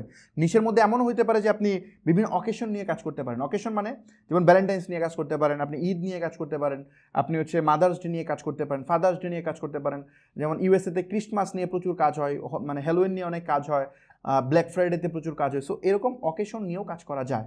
সো চাইলে আপনি অকেশন নিয়ে কাজ করতে পারেন, চাইলে আপনি ট্রেন্ডিং প্রোডাক্ট নিয়ে কাজ করতে পারেন। ট্রেন্ডিং প্রোডাক্ট মিনস মানে মানে এটা যে কোনো আইটেম নিয়ে আপনি কাজ করবেন, যেটাই মার্কেটে ট্রেন্ড চলবে ওটা নিয়ে কাজ করবেন, এমনও হতে পারে। So no problem. আমরা সেকেন্ড বুট ক্যাম্পে দেখাইছিলাম একটা ট্রেন্ডিং প্রোডাক্ট কেমনে সেল করতে হয়। এইবার আমরা হয়তো অন্য টাইপের একটা প্রোডাক্ট দেখাবো, তাহলে আপনারা আরও প্র্যাকটিক্যাল উদাহরণ পাবেন। ওকে, এখন আসেন যে কী ধরনের প্রোডাক্ট নিয়ে ই কমার্স বিজনেস করা উচিত। এটা খুব ইম্পর্টেন্ট একটা পার্ট। সেটা হচ্ছে ফার্স্ট, এক নাম্বার আমি কয়েকটা কন্ডিশন বলতেছি, এগুলো হচ্ছে মাস্ট আপনার লাগবে। এই জায়গায় ভুল করলে হবে না। একটা প্রোডাক্টকে আপনি এই যে আমি কয়েকটা ম্যাট্রিক্স বলতেছি বা কিছু কন্ডিশন বলতেছি, এই কন্ডিশনগুলোর সাথে ম্যাচ করাবেন। এই কন্ডিশন যদি ম্যাচ করে তাহলে বুঝবেন ওকে এই প্রোডাক্ট নিয়ে কাজ করা যায়, আদারওয়াইজ হবে না। এই ফ্রেমওয়ার্কে যদি না পড়ে তাহলে আপনি বুঝবেন এই প্রোডাক্ট নিয়ে কাজ না করাই better. So first of all হচ্ছে গুড প্রফিট মার্জিন। আপনারা এটাতেও প্রচুর ভুল করেন, আপনারা প্রোডাক্টের সঠিক দাম নির্ধারণ করতে পারেন না, আপনি ভুল প্রোডাক্ট চুজ করে বসে থাকেন। প্রোডাক্ট নেওয়ার আগে, কোনো প্রোডাক্ট যে প্রোডাক্ট অনলাইনে সেল করতে চান, এটা নেওয়ার আগে অবশ্যই আপনাকে মেকশিওর করতে হবে প্রোডাক্টটা অনেক ভালো প্রফিট মার্জিন থাকবে। ই কমার্সে সেল করতে গেলে ধরেন একটা প্রোডাক্ট আপনি কিনতেছেন ফর এক্সাম্পল কত 800 টাকা, আপনি মনে করতেছেন ওকে 800 টাকা প্রোডাক্ট আমি 1000 টাকা সেল করে দিই, 200 টাকা আমার লাভ আছে, অনেক লাভ। অ্যাকচুয়ালি না, 200 টাকা আপনি সেল করলে লাভ হবে না, কারণ প্রোডাক্ট রিটার্ন আসে, প্রোডাক্ট আপনার প্যাকেজিং করতে একটা কস্টিং আছে, প্রোডাক্ট অ্যাড দিতে একটা খরচ আছে, সো লটস অফ ড্যামেজ আছে, সো এখানে হিউজ কস্টিং আছে। এই কস্টিং আপনাকে বুঝতে হবে। কস্টিং যদি না বুঝেন তাহলে আপনি 2-3 মাস ব্যবসা করবেন, ওরা সেল করবেন, পরে দেখবেন যে 2 লাখ টাকা লস, পরে বলেন ধর অনলাইনে ব্যবসায়ী হয় না। অ্যাকচুয়ালি আপনি এগুলো নিয়ে চিন্তাই করেন নাই। সো আপনাকে অবশ্যই গুড প্রফিট মার্জিন থাকবে এরকম প্রোডাক্ট আপনাকে পিক করতে হবে। সো সাজেস্টেড প্রফিট মার্জিন কত? অ্যাটলিস্ট 400 টাকা একটা প্রোডাক্টে গ্রস প্রফিট থাকতে হবে, অ্যাটলিস্ট, একেবারে মিনিমাম। একটা অ্যাভারেজ অর্ডারে যদি 400 টাকার নিচে প্রফিট মার্জিন থাকে এই প্রোডাক্ট নিয়ে কাজ করা উচিত না। যদি আপনি কাজ করেন খুব সম্ভবত আপনি ফেল করবেন, ভালো করতে পারবেন না। 400 টাকা খুব ইম্পর্টেন্ট। এমন প্রোডাক্ট পিক করতে হবে যে প্রোডাক্টে 400 টাকা গ্রস প্রফিট থাকবে, মানে আপনি প্রোডাক্ট যদি কিনেন 500 টাকা, ওটা সেল করতে পারতে হবে 900 টাকা, তাইলে আপনি ওই প্রোডাক্ট নিয়ে অনলাইনে কাজ করতে পারবেন, আদারওয়াইজ পারবেন না।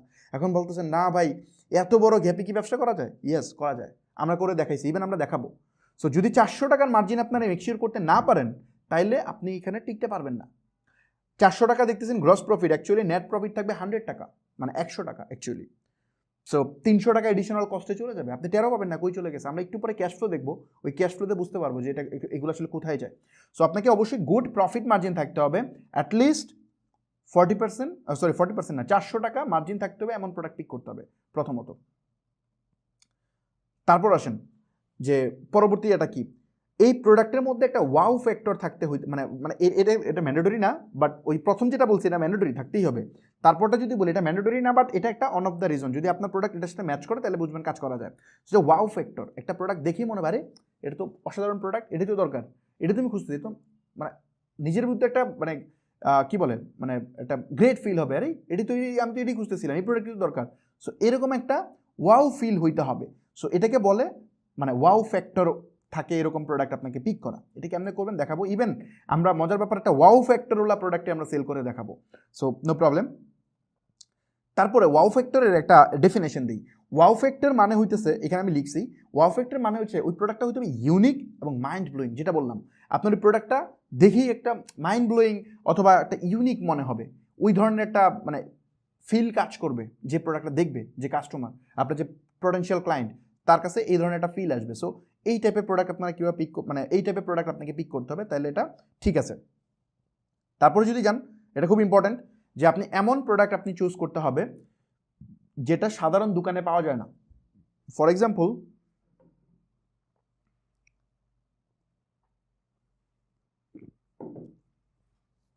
এক্সাম্পল আপনি এমন একটা প্রোডাক্ট পিক করলেন যে প্রোডাক্ট আপনার আশেপাশে অ্যাভেলেবল, ওই প্রোডাক্ট নিয়ে আপনি কাজ করতে পারবেন না।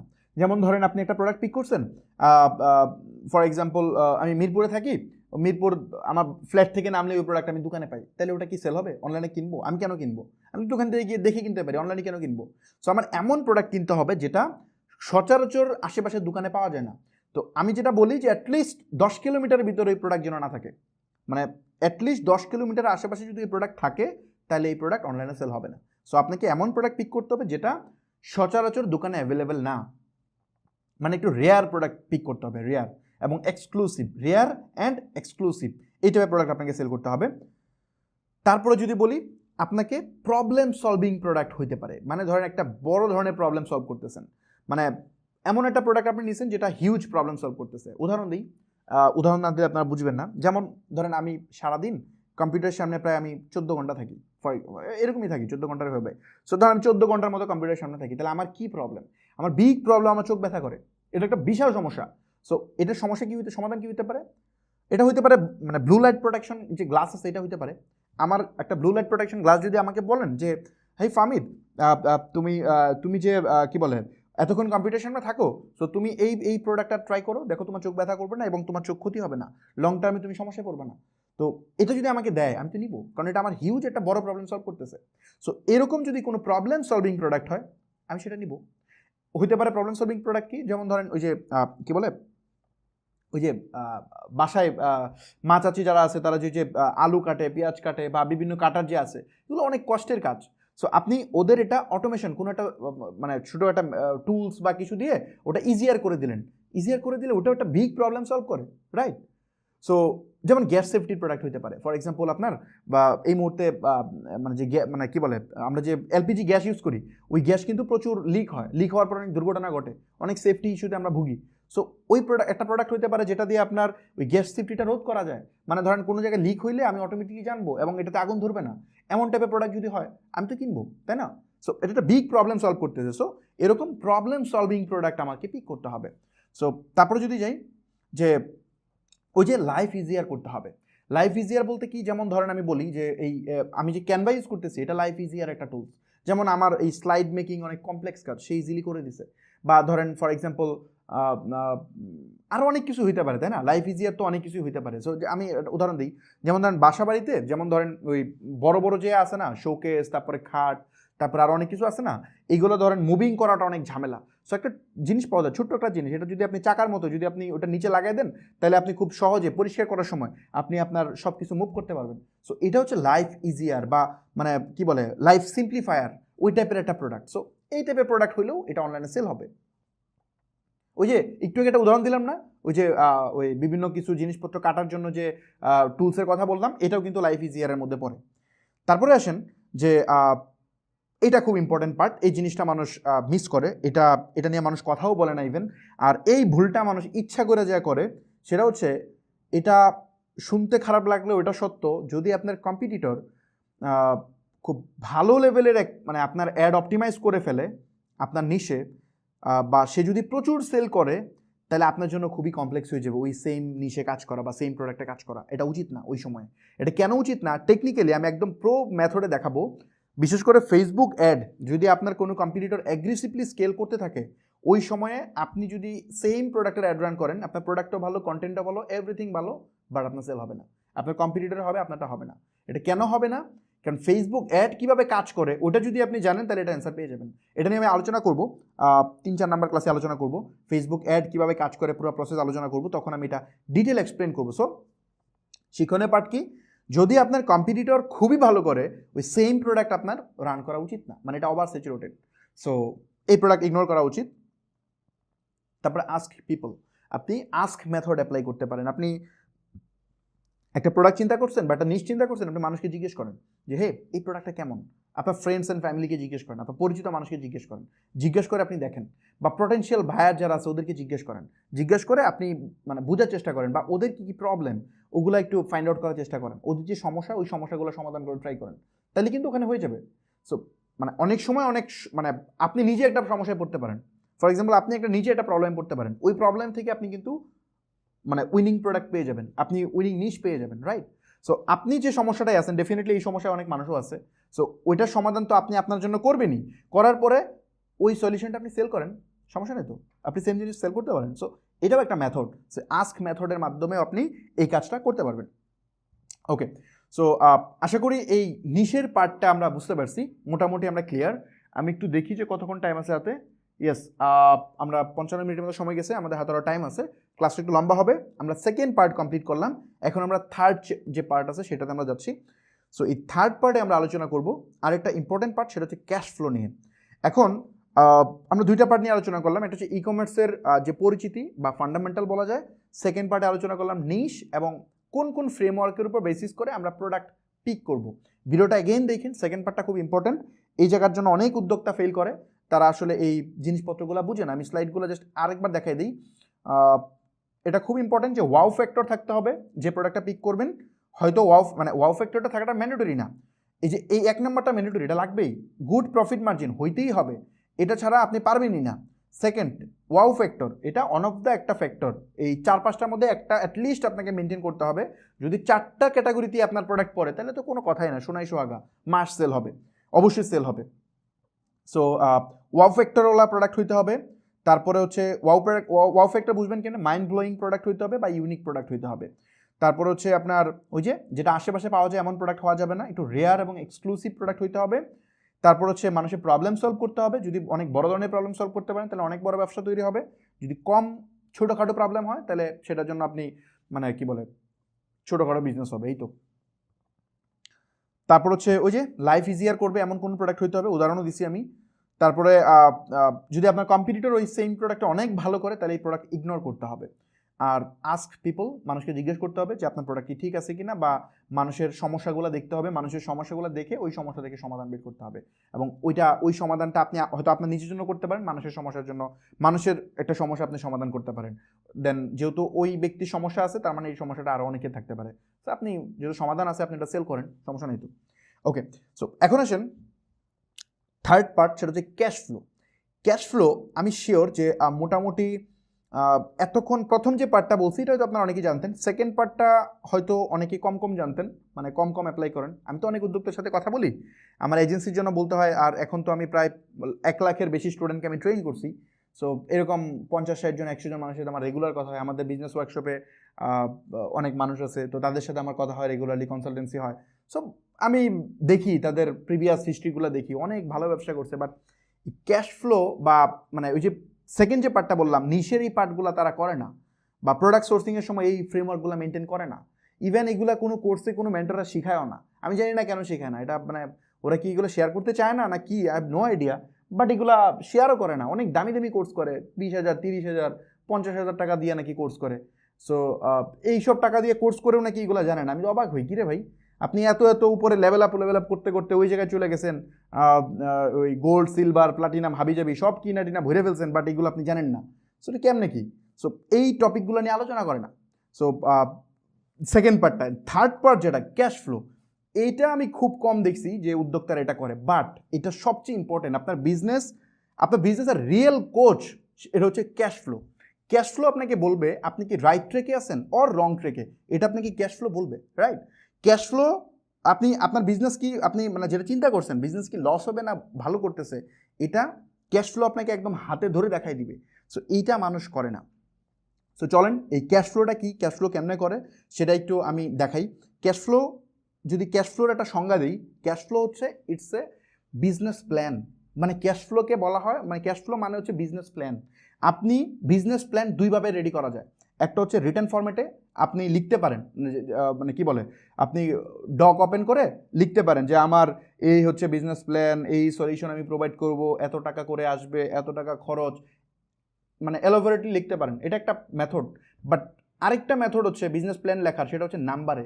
বিজনেস মানে নাম্বার, আপনার নাম্বার দিয়ে বুঝতে হবে আপনার ব্যবসা কোন দিকে যাচ্ছে, এটা সবচেয়ে বেস্ট ওয়ে। আপনি যদি বড় কোনো ব্যবসা করেন তাহলে আপনাকে এই জিনিসটা লাগবে। আসলে এই ক্যাশ ফ্লো জিনিস মানুষকে শেখায়ও না।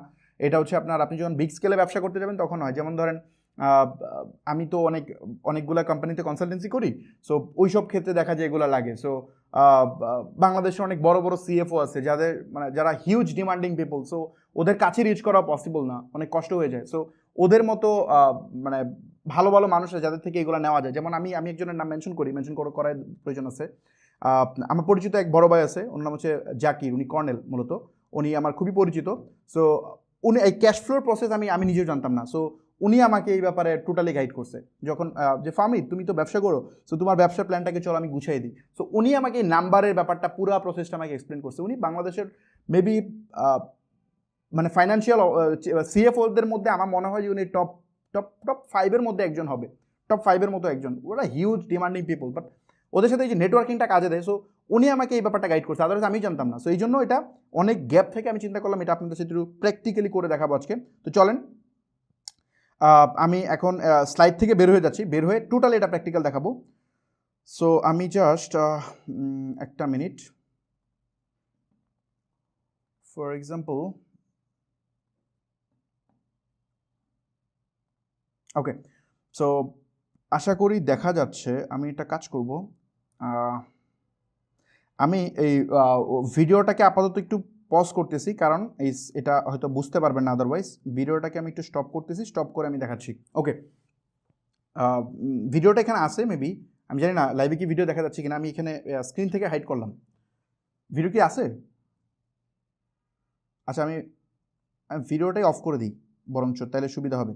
এই মুহূর্তে ভিডিও রাখারই দরকার নেই, ভিডিওটা অফ করে দিয়েছি যাতে করে আপনার স্লাইড বুঝতে পারেন। ওকে, সো ফার্স্ট অফ অল এখানে দেখেন, এটা আমার একটা নিজের ক্যাশ ফ্লো।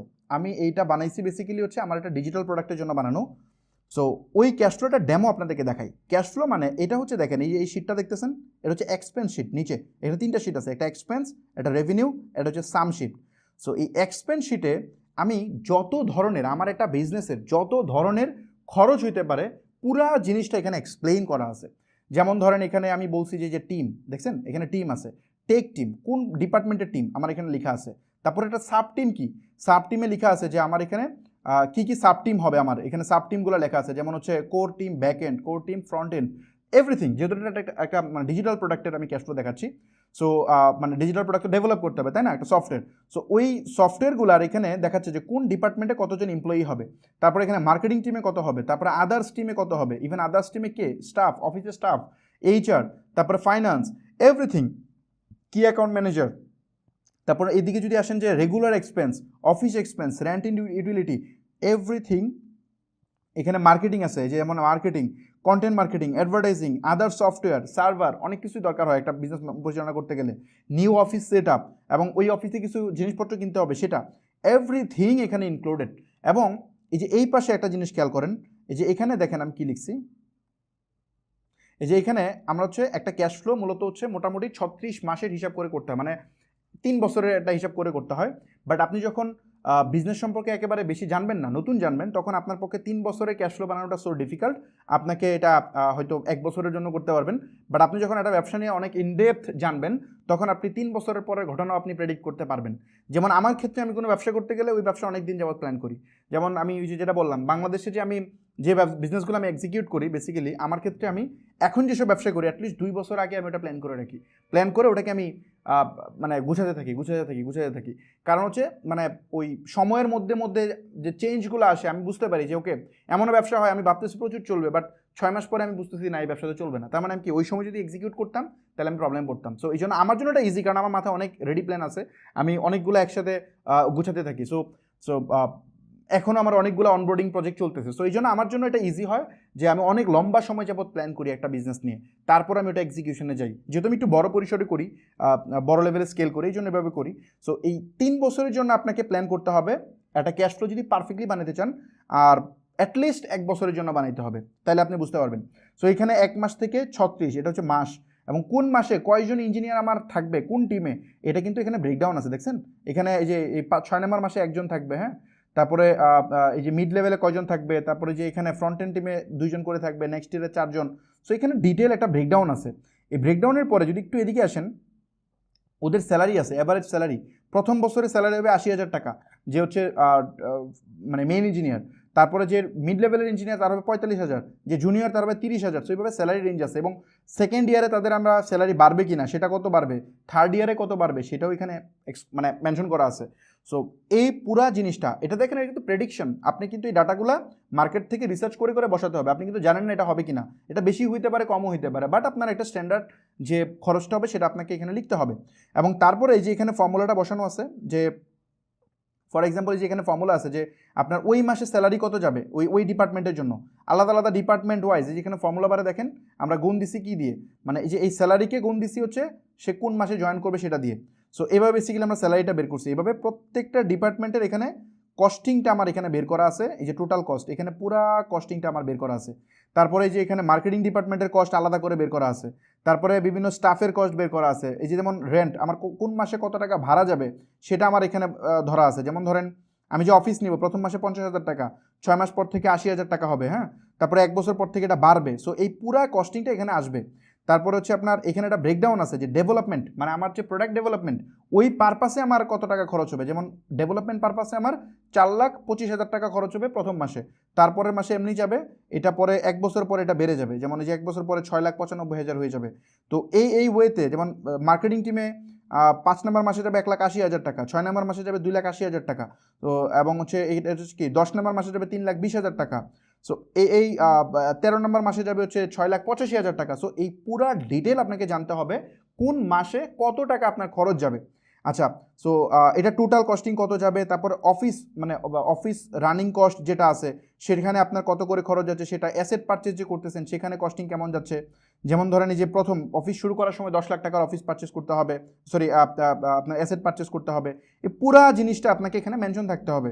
এবং এটা হচ্ছে টোটাল কস্ট। টোটাল কস্টটা কোনটা, এটা হচ্ছে অফিস রানিং কস্ট প্লাস হচ্ছে আমার ওই ডেভেলপমেন্ট বা মার্কেটিং বা আদার টিম এটার কস্ট, এই দুইটা মিলায় যে টোটাল কস্ট এটা আমার কোন মাসে কত যাবে এটার ইনডেপথ আমার এখানে ব্রেকডাউন থাকতে হবে পুরা জিনিসটার। সো এই ব্রেকডাউনটা করার পরে এটা আমি খুব সুন্দর করে সাজাইছি, এইভাবে আপনারা সাজায় নেবেন, কেমনে সাজাবেন এটা আমি দেখাই দিব যতটা সম্ভব।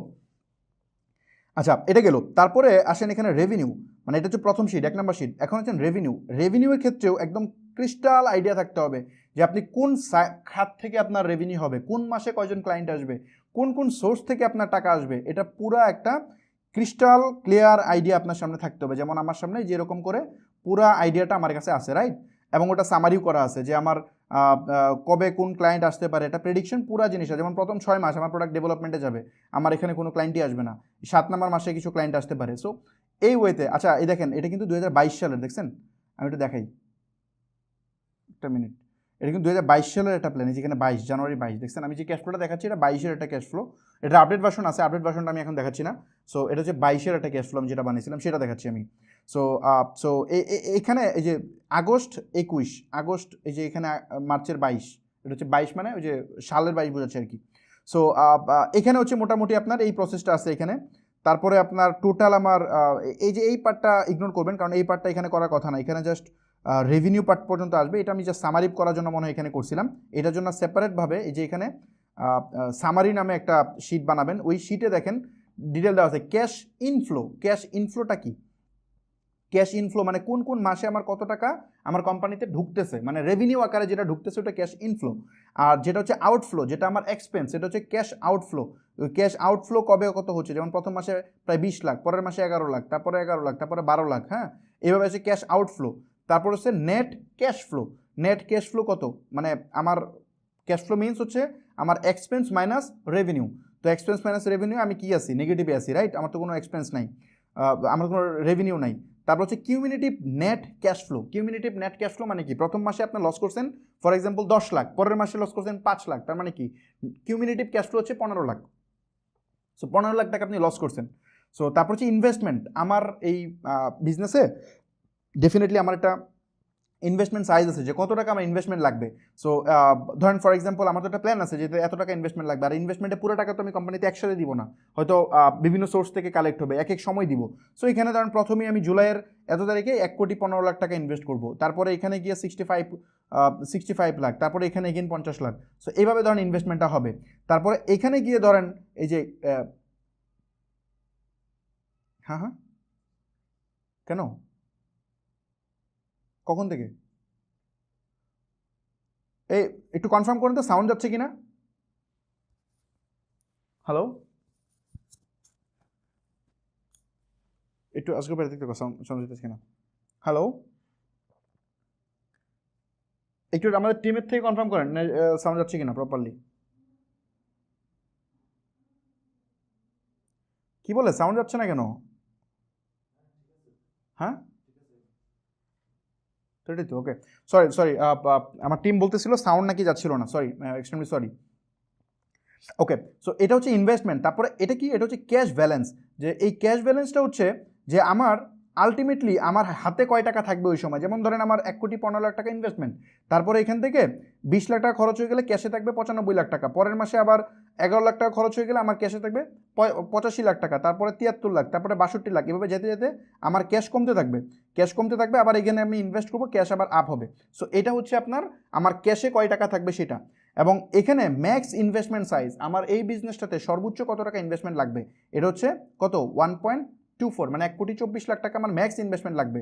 এটা আমি যে এখান থেকে ফর্মুলা দিয়ে বের করছি, যে এখান থেকে দেখেন এখানে সর্বোচ্চ উঠছিল কত, 1,24,00,000 টাকা উঠছিল মনে কোনো এক জায়গায়, দেখেন এই যে যেখানে এই যে এই মাসে 14 নম্বর মাসে আমার সর্বোচ্চ ক্যাশ ফ্লো হবে, তারপর আমি প্রফিট করতে থাকবো। এই যে এখানে আমার হচ্ছে নেট প্রফিট, এটা হচ্ছে আমার ক্যাশ ব্যালেন্সে কত হতে থাকবে। সো এটা আমার একটা ইনভেস্টমেন্ট পিচের জন্য একটা ক্যাশ ফ্লো তৈরি করা, এটা একটা কমপ্লেক্স প্রসেস, এটা আপনারা হয়তো পারবেন না। আমি ভিডিওটা এগেন অন করে দিই।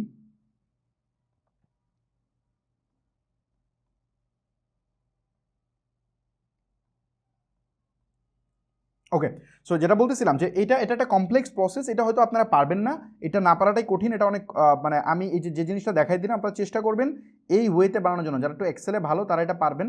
আসলে ক্যাশ ফ্লো অনেক কমপ্লেক্স একটা পার্ট, এটা এত ইজি না। এটা নিয়ে আমি একটা ক্যাশ ফ্লো এখন বানায় দেখাবো, সিম্পল একটা ক্যাশ ফ্লো আপনাদেরকে, যাতে করে আপনারা বানাতে পারেন।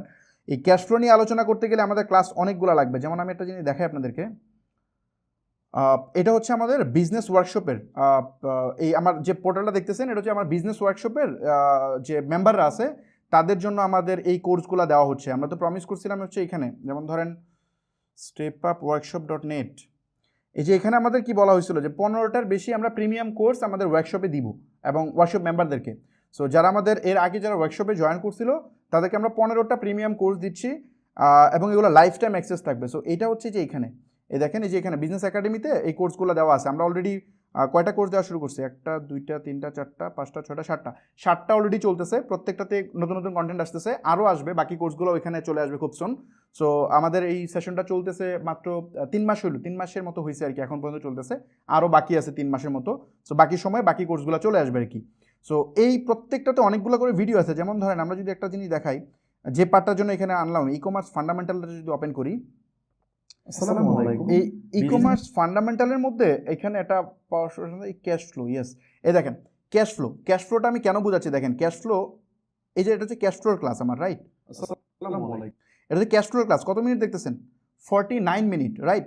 একটা চ্যাপ্টার, প্রথম চ্যাপ্টারটা 49 মিনিট মানে 50 মিনিট। তারপরে এগেন পার্ট টুতে কয় মিনিট আছে, পার্ট টুতে আছে প্রায় 25 মিনিট। তারপরে যদি আপনি পার্ট থ্রিতে যান, পার্ট থ্রিতে গেলে দেখবেন কত, 46 মিনিট। তার মানে টোটাল এই 3টা টপিকের উপর কথা বললেই আমাদের প্রায় 2.5 থেকে 3 ঘন্টা সময় লাগবে, মানে 2টা ক্লাস আমাদেরকে ডেডিকেটেড নিতে হবে ক্যাশ ফ্লোর উপরে। সো এইটা এত আলোচনা করা যাবে না, এখানে তো আরও জিনিসপত্র আসেই হাবি যাবি। সো যাই হোক, বাই দ্য ওয়ে আমি এই জিনিসটা এই জন্য দেখালাম যে আমরা যদি এটা নিয়ে আলোচনা করতে চাই হিউজ টাইম লাগবে। সো আমরা ক্যাশ ফ্লো নিয়ে এত ইনডেপথ আলোচনা করলে বাকি জিনিস আমরা মিস করব। সো আমি যেটা করবো, আপনাদেরকে একটা সিম্পল ক্যাশ ফ্লো বানাচ্ছি, এটা দেখেন, প্লাস পরবর্তীতে যদি আমি কখনো সময় পাই তাহলে ক্যাশ ফ্লোর উপরে আপনাদেরকে আরও ডিটেল হয়তো কোনো এক সময় ক্লাস নিব। এখানে আমরা ক্যাশ ফ্লো নিয়ে হালকা একটু আলোচনা করে দেখাই যে কীভাবে আপনারা একটা ক্যাশ ফ্লো বানাতে পারেন। সো আমি জাস্ট এই একটা নতুন এক্সেল ফাইল ওপেন করতেছি। ওকে, সো এই ক্যাশ ফ্লো বানানোর জন্য আপনাকে অবশ্যই একটা কাজ করতে হবে, আপনাকে বেসিক যে এক্সেল এটা জানতে হবে। বেসিক এক্সেল না জানলে আপনি এটা পারবেন না, ইউটিউব থেকে দেখে নিন বেসিক এক্সেলটা কি। আমি একটা কাজ করি, আমি একটু দেখাই দিই, খুব সিম্পল, দু একটা জিনিস দেখাইতে হবে, তো কাজের সময়গুলো দেখাবো না। আপনাকে ফরম্যাটিং জানতে হবে, আচ্ছা করার সময় দেখাই, সরি এখন দেখানোর দরকার নেই, করার সময় দেখাই। আচ্ছা চলেন আমরা একটা ক্যাশ ফ্লো বানানো স্টার্ট করি। একটা সিম্পল ক্যাশ ফ্লো যদি আমরা বানাই, মানে ওই যে আমি একটু আগে যেটা দেখালাম এটা হিউজ কমপ্লেক্স, ওটা বানাইতে গেলে অনেক সময় লাগবে, ওটা না, আমি আপনাদের প্রত্যেকে যারা ব্যবসা করবেন বা ডিজিটাল সার্ভিস দিবেন প্রত্যেকেরই একটা ক্যাশ ফ্লো থাকা উচিত। সো এই ক্যাশ ফ্লোটা আপনারা ওই কমপ্লেক্স ওয়েতে ইনস্ট্যান্ট বানাইতে পারবেন না, বাট ওইভাবে আপনি চেষ্টা করতে হয়তো পারবেন। বাট এখন আমি একটা সিম্পল ওয়ে দেখাচ্ছি, এই ওয়েতে আপনার অ্যাটলিস্ট প্র্যাকটিস করা উচিত, স্টার্ট করা উচিত। সো এটা বিজনেসের জন্য খুবই ইম্পর্টেন্ট, কিন্তু মানে এটা ইগনোর করার কোনো স্কোপ নাই, এটা ইগনোর করলে আপনি বড় বিপদে পড়বেন, আপনি বুঝতে পারবেন না যে আপনার বিজনেস কোন ওয়েতে যাচ্ছে। সো ওকে, চলুন আমরা ক্যাশ ফ্লোটা বানাই। জাস্ট এখানে আমি জাস্ট মেনশন করি যে হচ্ছে ডেট, তারপরে আমি এখানে ধরেন তারিখটা বসাবো, ফর এক্সাম্পল আমরা জানুয়ারি থেকে স্টার্ট করি, 1 জানুয়ারি 24, 1 জানুয়ারি 24 এভাবে লিখে যদি আপনি এন্টার দেন তাহলে ফরম্যাটটা নিয়ে নিবে। সো জাস্ট পরবর্তীতে এটাকে টান দিবেন, আমি একটু এক্সপ্লেন করে বলি, তাহলে দেখেন 2 জানুয়ারি হয়ে গেছে, বাট এটাকে একটু চেঞ্জ করতে হবে, এটা 1 দিতে হবে এখানে, আর এটাকে দিতে হবে 2, তাহলে হচ্ছে এটা ফেব্রুয়ারি মাস নিবে। হ্যাঁ, দেন এই দুইটাকে সিলেক্ট করবেন, সিলেক্ট করে যদি এটাকে টান দেন তাহলে মোটামুটি আপনার একবারে পুরা ফর্মুলাটা পড়ে যাবে। যেমন ধরেন এখানে ডিসেম্বর পর্যন্ত চলে আসছে, রাইট? এটা চলে আসছে। এখন ধরেন আমরা এটাকে একটু কালার করে দিই, জাস্ট এটাকে হচ্ছে আপনার একটু কালার করে দিবেন। ফিল কালারটা আমি ধরেন ইয়েলো করে দিলাম, হইলো ইয়েলো কালার। আচ্ছা, এরপরে যেটা করতে হবে, আমরা প্রথমত কি করলাম, এখানে আমরা টাইমটা বসায় ফেললাম যে কোন টাইমটা হবে। তারপরে এখানে আমরা একটা কাজ করি, কিছু রেভিনিউয়ের সোর্স বসাই, বা রেভিনিউ না, আমরা এক্সপেন্সের কিছু সোর্স বসাই, যে সোর্সগুলো আমাদের এখানে দরকার হয়। সো এক্সপেন্সের সোর্সগুলো আমি এখানে লিখে রাখছি, বেশ কিছু সোর্স এখানে নেওয়া যায়। যেমন ধরেন আমরা ওয়েবসাইট একটা সোর্স হইতে পারে, আমি এখানে জাস্ট অ্যাড করে দিচ্ছি, আমি সরি উপরটাতে অ্যাড করি। ওয়েবসাইট একটা সোর্স হইতে পারে, তারপরে আর কি হইতে পারে, স্টুডিও সেট আপ হইতে পারে, ই কমার্সে যেগুলো লাগে আপনি আপনার যে খাতগুলো লাগে সেগুলো আপনি বসাবেন, ধরেন স্টুডিও হইতে পারে। তারপর আর কি সোর্স হইতে পারে, এমপ্লয়ি হইতে পারে, আমি অফিস রেন্ট আগে নেই, অফিস রেন্ট হইতে পারে। সো ধরেন এখানে অফিস রেন্ট আমি বসাচ্ছি। তারপর আর কি হইতে পারে, এমপ্লয়ি হইতে পারে, জাস্ট কন্ট্রোল সি দিয়ে কপি করে আমি এখানে এমপ্লয়ি, মানে আমি হেডগুলো বসাচ্ছি যে কোন কোন হেডে আমাদের কস্টিং যাবে। তারপর আর কি হইতে পারে, যেমন ইনফ্লুয়েন্সার হইতে পারে, আপনার বিজনেসে ইনফ্লুয়েন্সার লাগতে পারে। সো মানে মডেল, যেমন ধরেন আপনি ক্লদিং আইটেম সেল করেন, সো ক্লদিং আইটেম সেল করলে তো ওটার ডেফিনেটলি আপনার মডেল হায়ার করতে হবে, যে মডেল আপনার এটার ভিডিও করে দিবে। সো ওই ইনফ্লুয়েন্সারের কস্ট এখানে ইনক্লুড হবে। তারপরে আদার্স কস্ট, আপনি চিন্তাও করতে পারবেন না, আনএক্সপেক্টেড অনেক ধরনের খরচ হবে, সো সেটাও আপনার ক্যাশ ফ্লোতে আনতে হবে। সো ধরেন আদার কস্ট এখানে আনতে হবে, সো আমি বসালাম আদার কস্ট। এখন মোটামুটি আমাদের এই জিনিসগুলো হইতে পারে। এখন আসেন এই খরচগুলা আমাদের, আমরা যে মানে এই খরচগুলো আমরা এখানে বললাম, এই খরচগুলার এখন এখানে বসাই। যেমন ধরেন কিছু আছে এককালীন খরচ, কিছু আছে সবসময় হয়। যেমন ধরেন একটা ওয়েবসাইট বানাতে গেলে মোটামুটি কত খরচ হয়, সাপোজ ধরেন 30,000 টাকার মতো খরচ হয়, রাইট? আচ্ছা, আমরা একটা কাজ করি, যেহেতু এখানে নাম্বার বসাবো, যখন নাম্বার বসাবেন, যেমন 30,000 কিন্তু পড়তে সমস্যা হচ্ছে, তাই না? সো এটাকে আমরা ফরম্যাটিং করে ফেলি, কন্ট্রোল প্লাস শিফট এক কাজ করা যায়, মানে ধরেন এই সিলেক্ট করার প্রসেস একটা আছে, এভাবে করা যায়, এভাবে সিলেক্ট করার একটা ওয়ে আছে। আবার আরেকটা স্মার্ট সিলেকশন প্রসেস আছে, যেটা হচ্ছে আপনি ইজিলি সিলেক্ট করতে পারবেন। ওই রটা সিলেক্ট করবেন, মানে ওই সেলটা সিলেক্ট করবেন, কন্ট্রোল প্লাস শিফট চাপবেন, দেন কিবোর্ড থেকে ডাউন এরো একদম লাস্ট পর্যন্ত নিয়ে যাবে, এবং সরি রাইট এরো, এবং নিচের দিকে ডাউন এরো দিলে একেবারে নিচ পর্যন্ত চলে আসবে, মানে অল সিলেক্ট। এই পুরোটা সিলেক্ট করে আমি জাস্ট রাইট ক্লিক করতেছি, ফরম্যাট সেল, এই ফরম্যাট সেল থেকে আমি নাম্বার করে দিচ্ছি, হ্যাঁ, নাম্বার করে 1000 সেপারেটর অ্যাড করে দিচ্ছি, এবং ডেসিমেল যে সংখ্যাটা, মানে ধরেন আমি 30,000-এর পরে দশমিক নিতে চাই কিনা, ওই দশমিক ঘর নিতে চাই না, এটা বাদ দিয়ে জাস্ট আমি ওকে করে দিলাম। তার মানে দেখেন যে এখানে কিন্তু পড়তে ইজি হচ্ছে এখন 30,000, রাইট? যেহেতু এটা বিজনেস প্ল্যান একটু গুছাকে করতে হবে আর কি। ওকে, সো ধরেন 30,000 টাকা কি আমার ইনিশিয়াল কস্ট, মানে প্রথম মাসে আমার কস্টিং যাবে 30,000 টাকা, 30,000 না, সরি এটা ভুল হয়েছে, 30,000 প্লাস 30,000 প্লাস আমাদের একটা ডোমেইন কিনতে হবে, ওটার জন্য 1,000 টাকা। সো 1,000 প্লাস হচ্ছে আমার একটা হোস্টিং কিনতে হবে, ওই হোস্টিংয়ের জন্য ধরেন কত হবে, হয়তো আরও যাবে কত, মেবি মান্থলি, ক্লাউডগুলো বেসিক্যালি মান্থলি হয়, তার মান্থলি যাবে আরও সাপোজ 2,000 টাকা। সো এই হলো 33,000 টাকা প্রথম মাসে আমার যাচ্ছে, রাইট? পরে সেকেন্ড মাসে কি আছে, সেকেন্ড মাসে কি আমার এটার খরচ আছে? ইয়াস, সেকেন্ড মাসে খরচ আছে, সেটা হচ্ছে আমার কি 2,000 টাকা করে খরচ যাবে, ওই যে হোস্টিংটা তো আমার রেগুলার যাবে। সো এইটা হচ্ছে আমার রেগুলার কস্ট। সো এটাকে আমি টান দিয়ে এই পর্যন্ত নিয়ে আসলাম, এই হচ্ছে আমার কস্টিংটা বসে গেল। তারপর হচ্ছে স্টুডিও সেট আপ, আমার স্টুডিওটা সেট আপ করতে হবে, অনেক সময় অনেক বিজনেস স্টুডিও সেট আপ লাগে। তো স্টুডিও সেট আপ ইনিশিয়ালি আপনার ক্যামেরা হয়তো নতুন অবস্থায় কিনা রিকমেন্ডেড না, ক্যামেরা লাগবে না, আপনার স্মার্টফোন এনাফ, আপনি স্মার্টফোন দিয়ে করবেন। স্মার্টফোন ছাড়া আপনার হয়তো কিছু গিয়ার টিয়ার লাগবে, একটু মাইক্রোফোন লাগবে, এই সেই হাবিজাবি, এই সব মিলে আমি ধরতেছি যে হয়তো 20,000 টাকা আপনার ইনিশিয়াল যাবে, গ্রিন স্ক্রিন এগুলো লাগবে। তারপরে এদিকে আমি আর ধরতেছি না, হয়তো আপনার বিজনেস যখন ভালো করবেন তখন হয়তো একটু স্টুডিও আপগ্রেড করবেন, সেটার জন্য আপনি এখানে বসায় নেবেন। তারপরে কি থাকবে, আচ্ছা আমি এখানে বাকি যেগুলো থাকবে না এগুলোকে শূন্য দিয়ে দিবেন, এটাকে টান দিয়ে শূন্য করে দিবেন আর কি। আচ্ছা, তারপরে কি অফিস রেন্ট ধরেন ইনিশিয়ালি আপনি নেবেন না, প্রথম শুরুতে অফিস নেওয়া দরকার নেই, আপনি বাসা থেকে শুরু করবেন, যেহেতু অনলাইন বিজনেস ইজিলি বাসা থেকে শুরু করা যায়। আপনি 6 মাস পর থেকে অফিস নেবেন, খুব বড় অফিস না, ছোটোখাটো অফিস নেবেন, ধরেন 25,000 টাকা করে আমার অফিস কস্ট গেল, এটাকে টান দিয়ে নিয়ে গেলাম। তারপরে হচ্ছে আপনার এখানে এমপ্লয়ির কথা বলি, ধরেন ইনিশিয়ালি আমার কোনো এমপ্লয়ি থাকবে না, আমি নিজেই করব এটা, মানে ইনিশিয়াল প্রথম 3 মাস আমি নিজে করব, 3 মাস পর থেকে আমার একজন এমপ্লয়ি থাকবে, এবং ওই এমপ্লয়ির বেতন কত হবে সেটাও আমি এখানে মেনশন করব, লাইক আমার বেতন হবে ধরেন 15,000 টাকা বেতন হবে, এবং ওটাকে আমি গুণ দিব ফর এক্সাম্পল কত দিয়ে, আমার একজন এমপ্লয়ি লাগবে ফর এক্সাম্পল। সো জাস্ট এটাকে টেনে আমি এই পর্যন্ত নিয়ে দিব, ধরেন আমার 3 মাস পরে এমপ্লয়ি একজন বাড়াইতে হওয়া লাগতে পারে, এটা ডিপেন্ড করে বিজনেসের কি বলে আপনার, এটা কিন্তু আমি নাম্বার বসাচ্ছি প্রেডিকশন ওয়াইজ, আমার বিজনেস নিয়ে আমার একটা প্ল্যান আছে, থট আছে, ওটাকে আমি এখানে প্ল্যান আকারে সাজাচ্ছি। সো আপনার বিজনেস নিয়ে আপনার কি প্ল্যান, আপনার রেভিনিউ কত চান, আপনি এক্সপেন্স কত, আপনার ইনভেস্টমেন্ট সাইজ কত, ওটার উপর ডিপেন্ড করে আপনি আপনার মতো করে বসাবেন।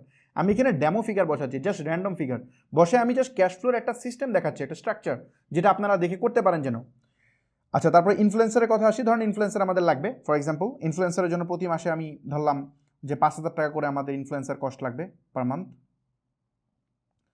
তারপরে আদার কস্ট, অন্যান্য খরচ কত লাগবে, অন্যান্য খরচ আমি ধরতেছি আরও 20,000 টাকা করে প্রতি মাসে এমনি আমার খরচ লাগবে, মানে এমনিতেই, মানে আমি জানিও না যেটা কই যাবে খরচ, বিভিন্ন আমার ফ্রেন্ড সাইকেল আসতে পারে, আমি এক জায়গায় যেতে পারি, বা আমার একটা জিনিস নষ্ট হয়ে যেতে পারে, বা যে কোনো টাইপের এই ধরনের খরচ আছে। তো এই খরচটা আমরা ধরতে হবে, হিসাবে আনতে হবে।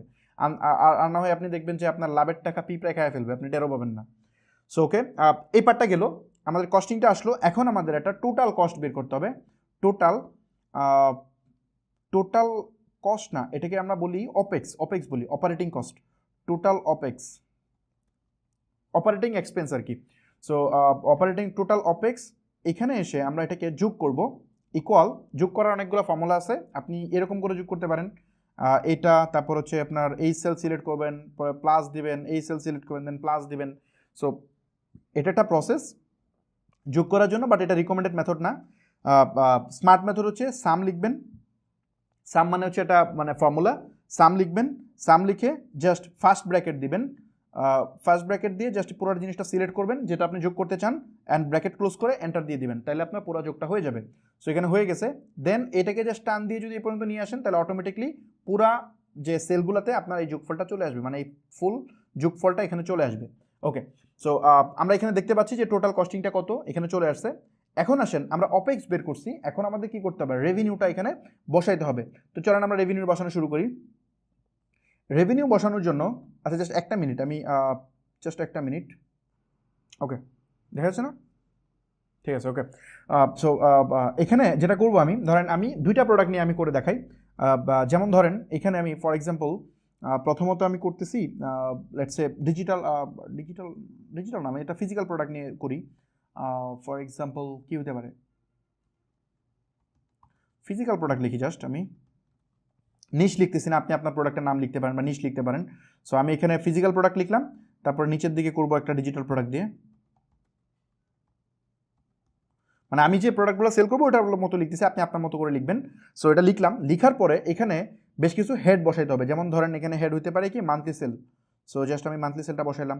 তারপরে একটা হেড হইতে পারে কি গ্রস প্রফিট, তো এখানে অ্যাভারেজ গ্রস প্রফিটটা আমরা বসাবো। তারপরে হইতে পারে অ্যাভারেজ মার্কেটিং কস্ট, জাস্ট আমি কপি পেস্ট করতেই যাতে সময় সেভ হয়। দেন আদার কস্ট, এখানে আমি আদার কস্টটা এখানে বসাবো। তারপরে হইতে পারে প্রোডাক্ট টেস্টিং, জাস্ট প্রোডাক্ট টেস্টিংটা আমি এখানে বসাচ্ছি। তারপরে হইতে পারে কি নেট প্রফিট, জাস্ট আমি হেডগুলো বসাচ্ছি কোন কোন হেড হবে। তারপর হচ্ছে নেট প্রফিট পার আইটেম, জাস্ট এই জিনিসটা আমি এখানে বসাচ্ছি। এই সেম জিনিসটা আমার আরেকবার লাগবে, control C and control V, এখানে আমার আরেকবার লাগবে। ওকে, সো আমি এটা বসায় ফেলছি, আমার একটা মিনিট, জাস্ট আমি এই জিনিসগুলো কেটে দিই, দরকার নেই, এগুলো বসায় ফেলছি। Okay fine. এখন আমি একটা কাজ করি, এই জিনিসটা যেহেতু পুরোটা একটা জিনিস, এই জিনিসটাকে ধরে আমি জাস্ট মার্চ সেল করে দিব। এই যে মার্চ অ্যান্ড সেন্টার করে দিলে এখানে এটা সেন্টার হয়ে যাবে, এই সেন্টার হয়ে গেছে। এবং এখানে এই পুরো জিনিসটাকে ধরে আমি জাস্ট এখানে মার্চ অ্যান্ড সেন্টার করে দিচ্ছি। ওকে, সো এই জিনিসটা হয়ে গেছে। এখন আমি যে জিনিসটা করবো সেটা হচ্ছে মান্থলি সেল। মান্থলি সেল বলতে আমি বোঝাচ্ছি কি ইউনিট, আমি প্রতিদিন কয়টা, মানে প্রতি মাসে কয় ইউনিট সেল করতে চাই ইনিশিয়ালি। সো ধরেন প্রথম মাস তো আমার সেট আপে চলে যাবে, আমি তো সেল করতে পারবো না, আমার সব কিছু গোছাতে হবে এভরিথিং। সো ওই মাসে আমার কোনো হয়তো সেল হবে না প্রথম মাসে। আমি এক কাজ করি, আমরা প্রথম মাসে আচ্ছা প্রথম মাসে আমাদের সেল হবে না, ইয়েস প্রথম মাসে সেল হবে না, আমি এটা জাস্ট 0 দিচ্ছি। সেকেন্ড মাস ফেব্রুয়ারি মাসে আমাদের সেল হবে, এখানে জাস্ট ইকুয়াল দিচ্ছি আমার পার ডে কত আইটেম সেল করতে, এটা কিন্তু মান্থলি সেল বের করতেছি, আমরা এটা মান্থ ওয়াইজ করতেছি, রাইট। এই ক্যাশ ফ্লোটা কিন্তু জানুয়ারি ফেব্রুয়ারি, তো আমাদের দিনে ধরেন কয়টা আইটেম সেল হবে ওটা নিয়ে হিসাব করতে হবে। ফর এক্সাম্পল 30 হচ্ছে দিন, মানে 30 দিন এক মাস, ওটাকে আমি গুণ দিচ্ছি কত দিয়ে, গুণ দিচ্ছি হচ্ছে আপনার কত, লেটস সে আমি প্রথম মাসে হচ্ছে 5 আইটেম করে পার ডে সেল করতে চাই, 5টা করে। সো আমি 5 লিখলাম, তার মানে 150 আইটেম পার ডে সেল হবে, মানে সরি পার মান্থ সেল হবে 150 আইটেম। প্রতিদিন যদি 5টা করে আইটেম সেল করি তাহলে আমার মাসে কয়টা সেল হয়, 150টা আইটেম সেল হয়। সো এটাকে আমি জাস্ট এখান থেকে টান দিয়ে পুরা যে 12 মাস দিয়ে দিব। এবং পরবর্তী মাসে আমার ডেফিনেটলি সেল বাড়বে। সাপোজ পরবর্তী মাসে আমার এখানে 8টা করে সেল হবে, তার পরবর্তী মাসে ধরেন এখানে 10টা করে সেল হবে, মানে আমার সেল তো ডেফিনেটলি বাড়বে, গ্রো করতে হবে, গ্রো না করলে তো আমি পারবো না। তারপরে মাসে ধরেন 15টা করে সেল হবে, এই হারে এটা ইনক্রিজ হতে থাকবে। ধরেন 15টা করে সেল হওয়ার পরে ধরেন 20টা করে সেল হবে। সো এখানে গিয়ে হচ্ছে আপনার হয়তো 20টা করে সেল স্টেবল হবে। সো আমি এই 20টা সেলকে আমি স্টেবল করে দিলাম। ওকে, সো এটা হচ্ছে আমার মান্থলি কত ইউনিট আমি সেল করব সেটা। তারপরে আসেন অ্যাভারেজ গ্রস প্রফিট, এটাও তো 0 থাকবে, সেকেন্ড মাসে হবে। অ্যাভারেজ গ্রস প্রফিটটা কি? গ্রস প্রফিটটা হচ্ছে ওই যে আমি একটা প্রোডাক্টে কয় টাকা প্রফিট করতে পারি। মানে ফর এক্সাম্পল, যেমন ধরেন আমি যদি বলি ক্লদিং আইটেম, তাহলে ক্লদিং আইটেমে তো আমার অবশ্যই কত 40% প্রফিট করতে হবে, আদারওয়াইজ আমি ভালো করতে পারবো না। যদি মনে করি যে কম দামে সেল করে দিই, হবে না, আপনি বিজনেসে ফিল করবেন, টিকতে পারবেন না। সো আপনাকে প্রোডাক্টের প্রাইস আপনি বেশি নেবেন, নো প্রবলেম, কিন্তু প্রোডাক্টের কোয়ালিটি দিয়ে আপনাকে মার্কেটে টিকতে হবে। আপনাকে টিকতে হবে ফিচার দিয়ে, কোয়ালিটি দিয়ে, সার্ভিস দিয়ে। আপনি প্রাইস কমায় আমার বিজনেস করবেন, এটা টোটালি লেম একটা লজিক। এই লজিকে ব্যবসা করলে আপনি অ্যাটলিস্ট 2024 সালে এসে ব্যবসা করতে পারবেন না, এটা শিওর থাকেন। সো এখানে আপনাকে কোয়ালিটি ইমপ্রুভ করতে হবে অ্যান্ড প্রাইস অবশ্যই বেশি নিতে হবে। প্রাইসের জায়গায় কোনো কম্প্রোমাইজ নেই, যেটা স্ট্যান্ডার্ড রেট সেটাই আপনি নেবেন। Okay, so average gross profit, for example আমি যে প্রোডাক্টটা পিক করতে চাচ্ছি সেটার অ্যাভারেজ গ্রস প্রফিট কত, ধরুন আমি লিখলাম যে 500 টাকা আমার অ্যাভারেজ গ্রস প্রফিট। আমি ইকুয়াল দিয়ে ফর্মুলা বসাচ্ছি কেন, যাতে করে এটা ইজি হয়। আমি এখানে জাস্ট লিখে দিতে পারতাম 150 200 এভাবে লিখতে পারতাম, এভাবে লিখবেন না, লিখলে হবে না। আমি দেখেন ইকুয়াল দিয়ে করতেছি, তাহলে কি হবে, আমি ধরেন এই মাসে আমি জাস্ট এই 8টা চেঞ্জ করে 10 করে আমি রেজাল্ট চেঞ্জ করতে পারবো। আমি যদি ফিক্স লিখতাম তাহলে কিন্তু পুরোটা মুছে আমার লিখতে হইতো, এটা একটা প্রবলেম। এই জন্য আমি মানে ইকুয়াল দিয়ে 30 তারপরে মাল্টিপ্লাই দিচ্ছি 8 দিয়ে, মানে ওইভাবে আমি করতেছি আর কি, যাতে করে মানে আমি বলছি যে এটা মানে ক্যাশ ফ্লো কি, ক্যাশ ফ্লো হচ্ছে একটা বিজনেস প্ল্যান, এটা যেন রিড করা যায়। সো আপনি যদি এখানে ডাইরেক্ট লিখে ফেলেন 240, তাহলে তো ভুলে যাবেন যে আমি কি মানে 6 মাস পরে যখন ক্যাশ ফ্লো দেখবেন তখন বলবেন আরে আমি জানি কেন লিখছিলাম এখানে 240, আমি তো মনে করতে পারতেছি না, মনে করতে পারবেনও না। কিন্তু যদি আপনি এই যে এইভাবে লিখেন, মানে ওই যখন আপনি এই রেটাতে চাপ দিবেন তখন এই যে ফর্মুলা বারে, আমি একটা কাজ করি এটাকে জুম করে নিই, যখন এখানে চাপ দিবেন তখন এই যে ফর্মুলা বারে দেখেন চলে আসবে 30 × 8, তার মানে আপনার মনে হবে ও আচ্ছা আমি দিনে 8টা করে সেল ধরছিলাম, মনে আসবে। সো এই জন্য এটা যেন রিডেবল ফ্রেন্ডলি হয়, আপনি যেন রিড করতে পারেন ইজিলি, বা আপনার ক্যাশ ফ্লো আরেকজন দেখে যেন পড়তে পারে।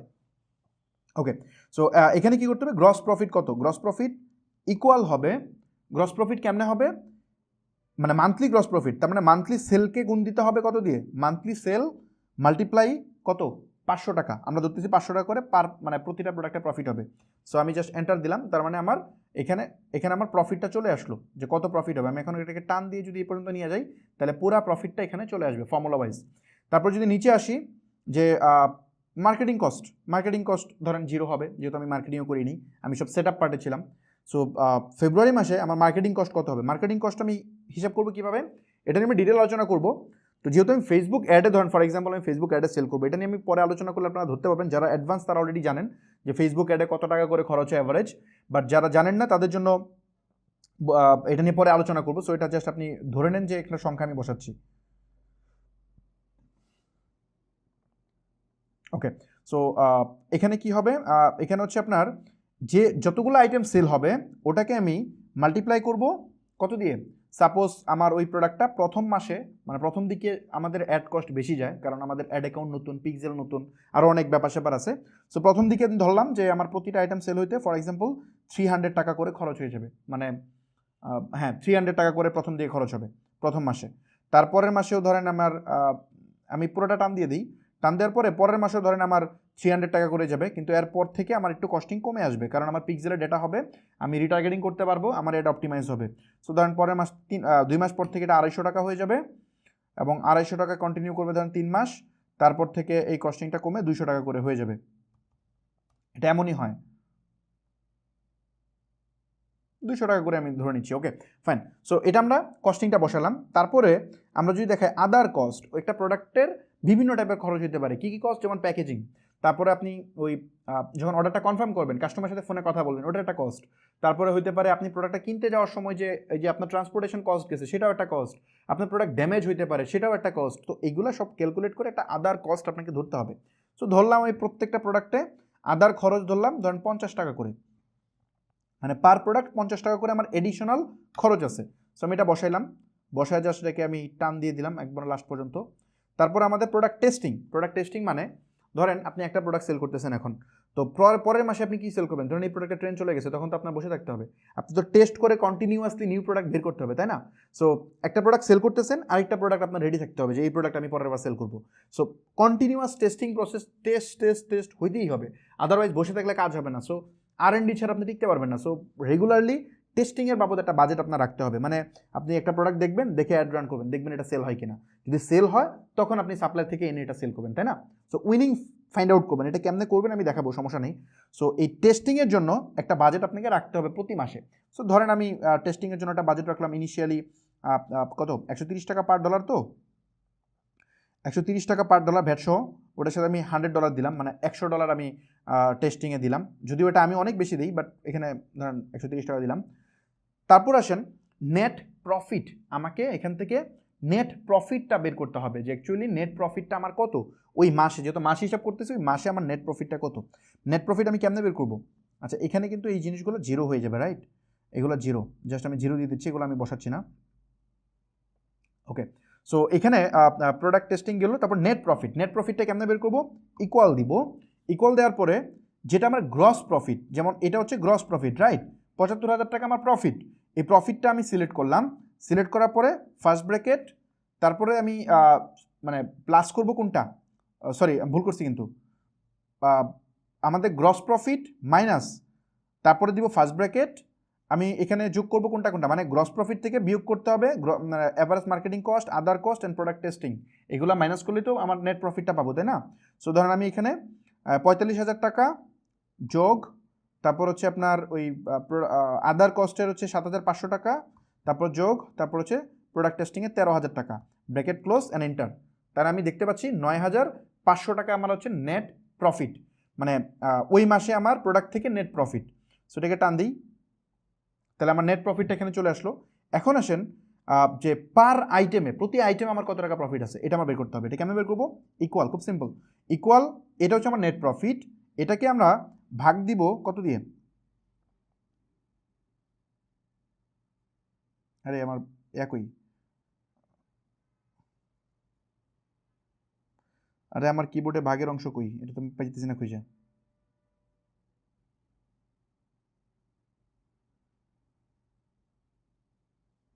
আরে এই কিবোর্ডে ভাগের লেআউট তো খুঁজে পাচ্ছি না আমি, কই গেল ওটা? পার্সেন্টেজ, মহাবিপদ। আমি এক্সটার্নাল কিবোর্ড ইউজ করি, এখানে আমি এটা পাচ্ছি না, কই আছে এটা? এটা মনে হয় এখানে নাকি, এটা দিয়ে কি হবে? আমি একটু দেখি, ট্রাই করে। হ্যাঁ হয়েছে, সরি এটা এখানে, সরি আমি এক্সটার্নাল কিবোর্ড ইউজ করি তো, সো এই কিবোর্ডে আমি এটা পাচ্ছিলাম না।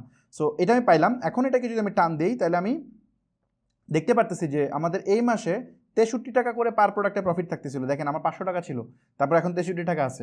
সো এখানে ৯৬ টাকা, এখানে ১৫৭, এখানে ১৭৭, এই যে হাবিজাবি। সো লাস্টে দিয়ে গিয়ে আমার পার প্রোডাক্টে প্রফিট আমার বাড়ছে। ওকে, সো আমরা নেট প্রফিট পর্যন্ত আমরা বের করে ফেলছি, রাইট? এখন আসেন আমরা এইটাও তো করতে হবে। এখানে যদি থাকে, মানে আমি এটা করে দেখাচ্ছি না এখন, এটা আপনারা করে নিন। এটা আমি জাস্ট এখন এখানে বাদ দিয়ে দিচ্ছি, এটা আমি করতেছি না। এটা করলে এখন সময় চলে যাবে, এমনি ক্লাস লম্বা হয়ে যাচ্ছে। সো আমি এটা বাদ দিয়ে দিচ্ছি। ওকে, সো এখানে আপনার যদি আরও প্রোডাক্ট থাকে সেটা আপনি আপনার মতো করে নেবেন। আমি একটা করে দেখালাম। এখন আমরা এই জিনিসটাকে কিভাবে, আমরা তো এটা বের করলাম হচ্ছে প্রোডাক্ট থেকে, প্রোডাক্টের কষ্ট আমরা ঠিক করলাম। এখন আমাদের এখানে একটা ওপেক্স আছে, কিন্তু এটা কিন্তু ফাইনাল প্রফিট না। ৯,৫০০ টাকা ফাইনাল প্রফিট না। ফাইনাল প্রফিট কেমনে বের করবো? আমরা একটা কাজ করি, এখানে কিছু ইনসার্ট করে নিই।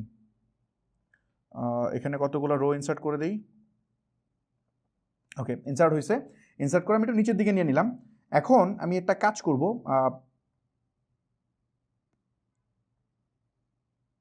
আচ্ছা এখন আমি একটা কাজ, এখানে বেশি ইনসার্ট করে ফেলছি মনে হয় না, সরি আমি একটু ডিলিট করে দিই, কারণ নিচে আমার ছবির জন্য দেখা যাচ্ছে না। আচ্ছা, সো এখানে আমি যেটা করব সেটা হচ্ছে আমাদের ফাইনাল এটা বের করতে হবে, নেট প্রফিটটা বের করতে হবে, রাইট? তো ফাইনাল নেট প্রফিটটা আমরা কেমনে বের করবো? ফাইনাল নেট প্রফিটটা বের করা খুবই ইজি কাজ। জাস্ট আমাদের কন্ট্রোল, জাস্ট নেট প্রফিটটা এখান থেকে কপি করে আমরা এখানে বসাই দিই total net profit. Total net প্রফিটটা আমরা বের করবো। ফর্মুলাটা কি? ফর্মুলাটা খুব সিম্পল। আমরা ফর্মুলাটা দেবো ইকুয়াল, আমাদের এটা হচ্ছে প্রফিট, দেখেন মানে যেটা আমার প্রফিট থেকে মাইনাস করতে হবে আমার যে খরচ, এডিশনাল একটা খরচ আছে তো, অপেক্স কস্ট আছে না, অপেক্সটা মাইনাস করতে হবে, মাইনাস হচ্ছে আপনার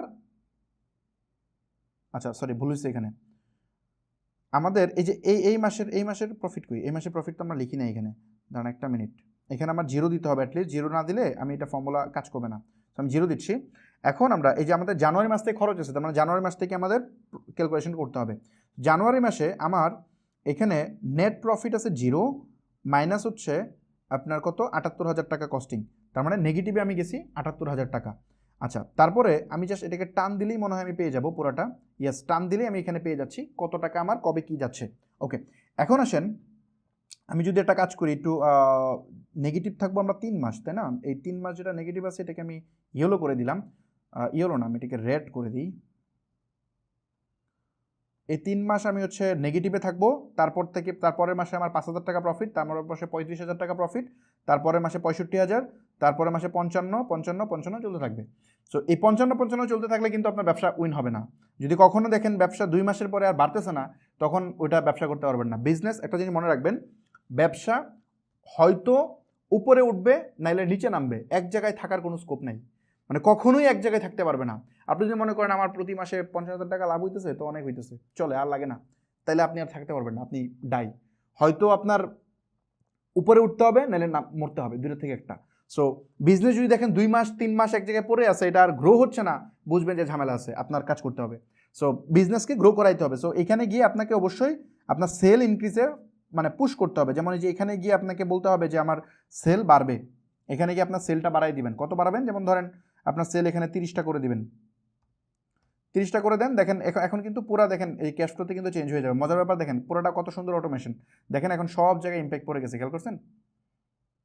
মানে আপনি জাস্ট এখানে চেঞ্জ করবেন এবং পুরো জায়গায় দেখবেন চেঞ্জ হয়ে যাবে। যেমন এখানে গিয়ে আপনি 40 করে দিবেন, মানে আপনার সেল বাড়াবেন, সেল বাড়ায় এটা আপ করে করে যেতে হবে। যেমন ধরেন এখানে গিয়ে 50টা করে পার ডে আপনার সেল করতে হবে 1 বছর পরে।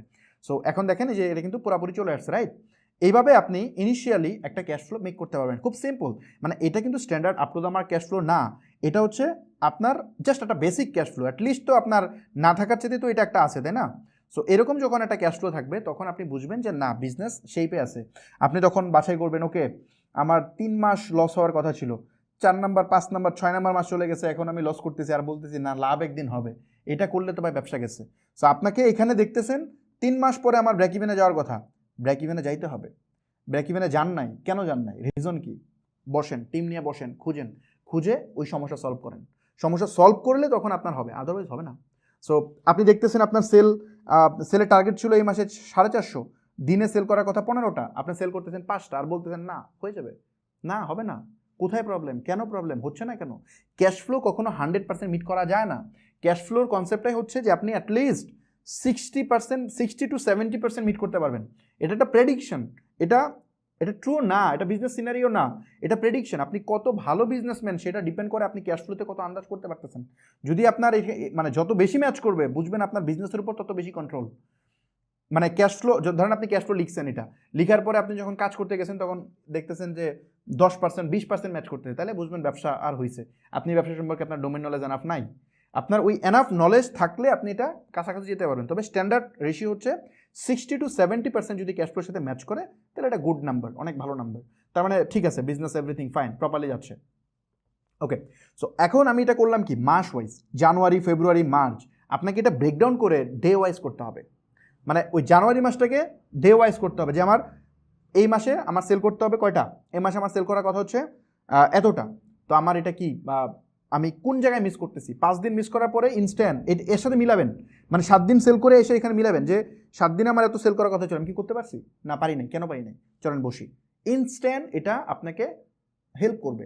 আপনি ক্যাশ ফ্লো মেনটেন করেন, দেখেন ব্যবসা মানে লস কয়েক অংশে আপনার কমে যাবে, গ্রোথ হিউজ বেড়ে যাবে প্রচুর। আরেকটা কাজ করতে হবে, ক্যাশ ফ্লো বানায় রাখলে হবে না। ধরেন আপনার জানুয়ারি মাসে আপনি ধরেন ফেব্রুয়ারি মাসে আপনি সেল করে ফেলছেন বেশি, তাহলে ওই বেশিটা এখানে অ্যাড করবেন, পার ডে কত করে সেল করছেন ওটা অ্যাড করবেন। ধরেন আপনার খরচ বেশি হয়ে গেছে, খরচ বেশি অ্যাড করবেন, মানে রিয়েল সিনারিও যেন আপনি দেখতে পারেন। এটা তো প্রথম তো প্রেডিকশন, তারপরে রিয়েল সিনারিও অ্যাড করে যাবেন প্রতি মাসে, অ্যাড করে করে দেখবেন আপনার ঘটনা কি, আপনি কি ঠিক রাইট পাতে আছেন ওর রং পাতে। যদি রাইট পাতে থাকেন দ্যাটস ফাইন, ভালো করতেছেন। রং পাতে থাকলে অ্যাগেইন প্ল্যান করেন যে কী প্রবলেম, চলেন আমরা একটু দেখি কী ইস্যু, ওটা সলভ করেন। সো এই ওয়েতে গেলে আই থিঙ্ক প্রবলেম হবে না। বিজনেস অ্যাকচুয়ালি এভাবেই করতে হয়, বিজনেসে নাম্বার দিয়ে করতে হয়। আদারওয়াইজ ওই ধরেন বসে বসে চাষটলে বসে বসে কল্পনা করতেছেন আর আরামসে চিন্তা করতেন ব্যবসা হয়ে যাবে, না, ব্যবসা কমপ্লেক্স জব, ইজি জব না। সো আশা করি বুঝতে পারছেন, আপনি যখন উদ্যোক্তা আপনাকে দুনিয়ার সব জানতে হবে, সব, এভরিথিং, নলেজ গেইন করতে হবে সব জায়গা থেকে, সোর্সের কোনো অভাব নাই, প্রত্যেকটা সোর্স থেকে নলেজ গেইন করতে হবে, সব বিষয়ে জানতে হবে। এই এক্সেলের যে কত ইনডেপথ ব্যাপার স্যাপার আছে, বর্তমান অনেকেই আছে এক্সেল জানে না। এক্সেল আমি জানতাম না, আমি নিজেই পারতাম না, বাট ব্যবসা করতে এসে এক্সেল জানতে হয়েছে, যখন ইনভেস্টমেন্ট পিচ বানানো লাগছে। এখন আমার কাছে যখন আসে অনেকেই, আমি যখন দেখি এক্সেল পারে না, আমি বলে হবে না, এক্সেল শিখতে হবে, প্রপারলি শিখতে হবে, একদম প্রপারলি শিখতে হবে, ফরম্যাটিং থেকে শুরু করে এভরিথিং। যেমন ধরেন একটা বড়, যে আমি একটু আগে যে ক্যাশ ফ্লোটা দেখাইলাম, ওইটা আপনি এক্সেলের ইনডেপথ মাস্টার না হইলে আপনি বানাতে পারবেন এরকম এক্সেল, এরকম ক্যাশ ফ্লো বানাতে পারবেন না তো, কখনোই সম্ভব না। সো যেমন এটাকে এখন ফরম্যাটিংয়ের অনেক কিছু আছে না, যেমন ধরেন আমি একটা জিনিস দেখাই, ফর এক্সাম্পল এখানে এই দেখেন আমি যখন একটু নিচের দিকে আসতেছি, আসার পরে যে উপরে দেখছেন, উপরে মাস দেখতে পাচ্ছি না, আমি কোন মাসে এন্ট্রি দিব এটা আমি বুঝতে পারতেছি না। এখন এটা কেমনে সলভ করবেন, এটা তো সলভ করতে জানতে হবে। তো এটাকে বলে এই যে এগুলোকে ঠিকঠাক করতে হয়, যেমন এটাকে ফ্রিজ করতে হবে, হ্যাঁ। যেমন আমি একটু ফরম্যাটিং করে দেখাই, এটা একটু দেখাই দিই যেহেতু কথা বলতেছি। এটা ভিউয়ে যাইতে হয়, ভিউ থেকে গিয়ে এইখানে ফ্রিজ করার অপশন আছে, ফ্রিজ টপ রো,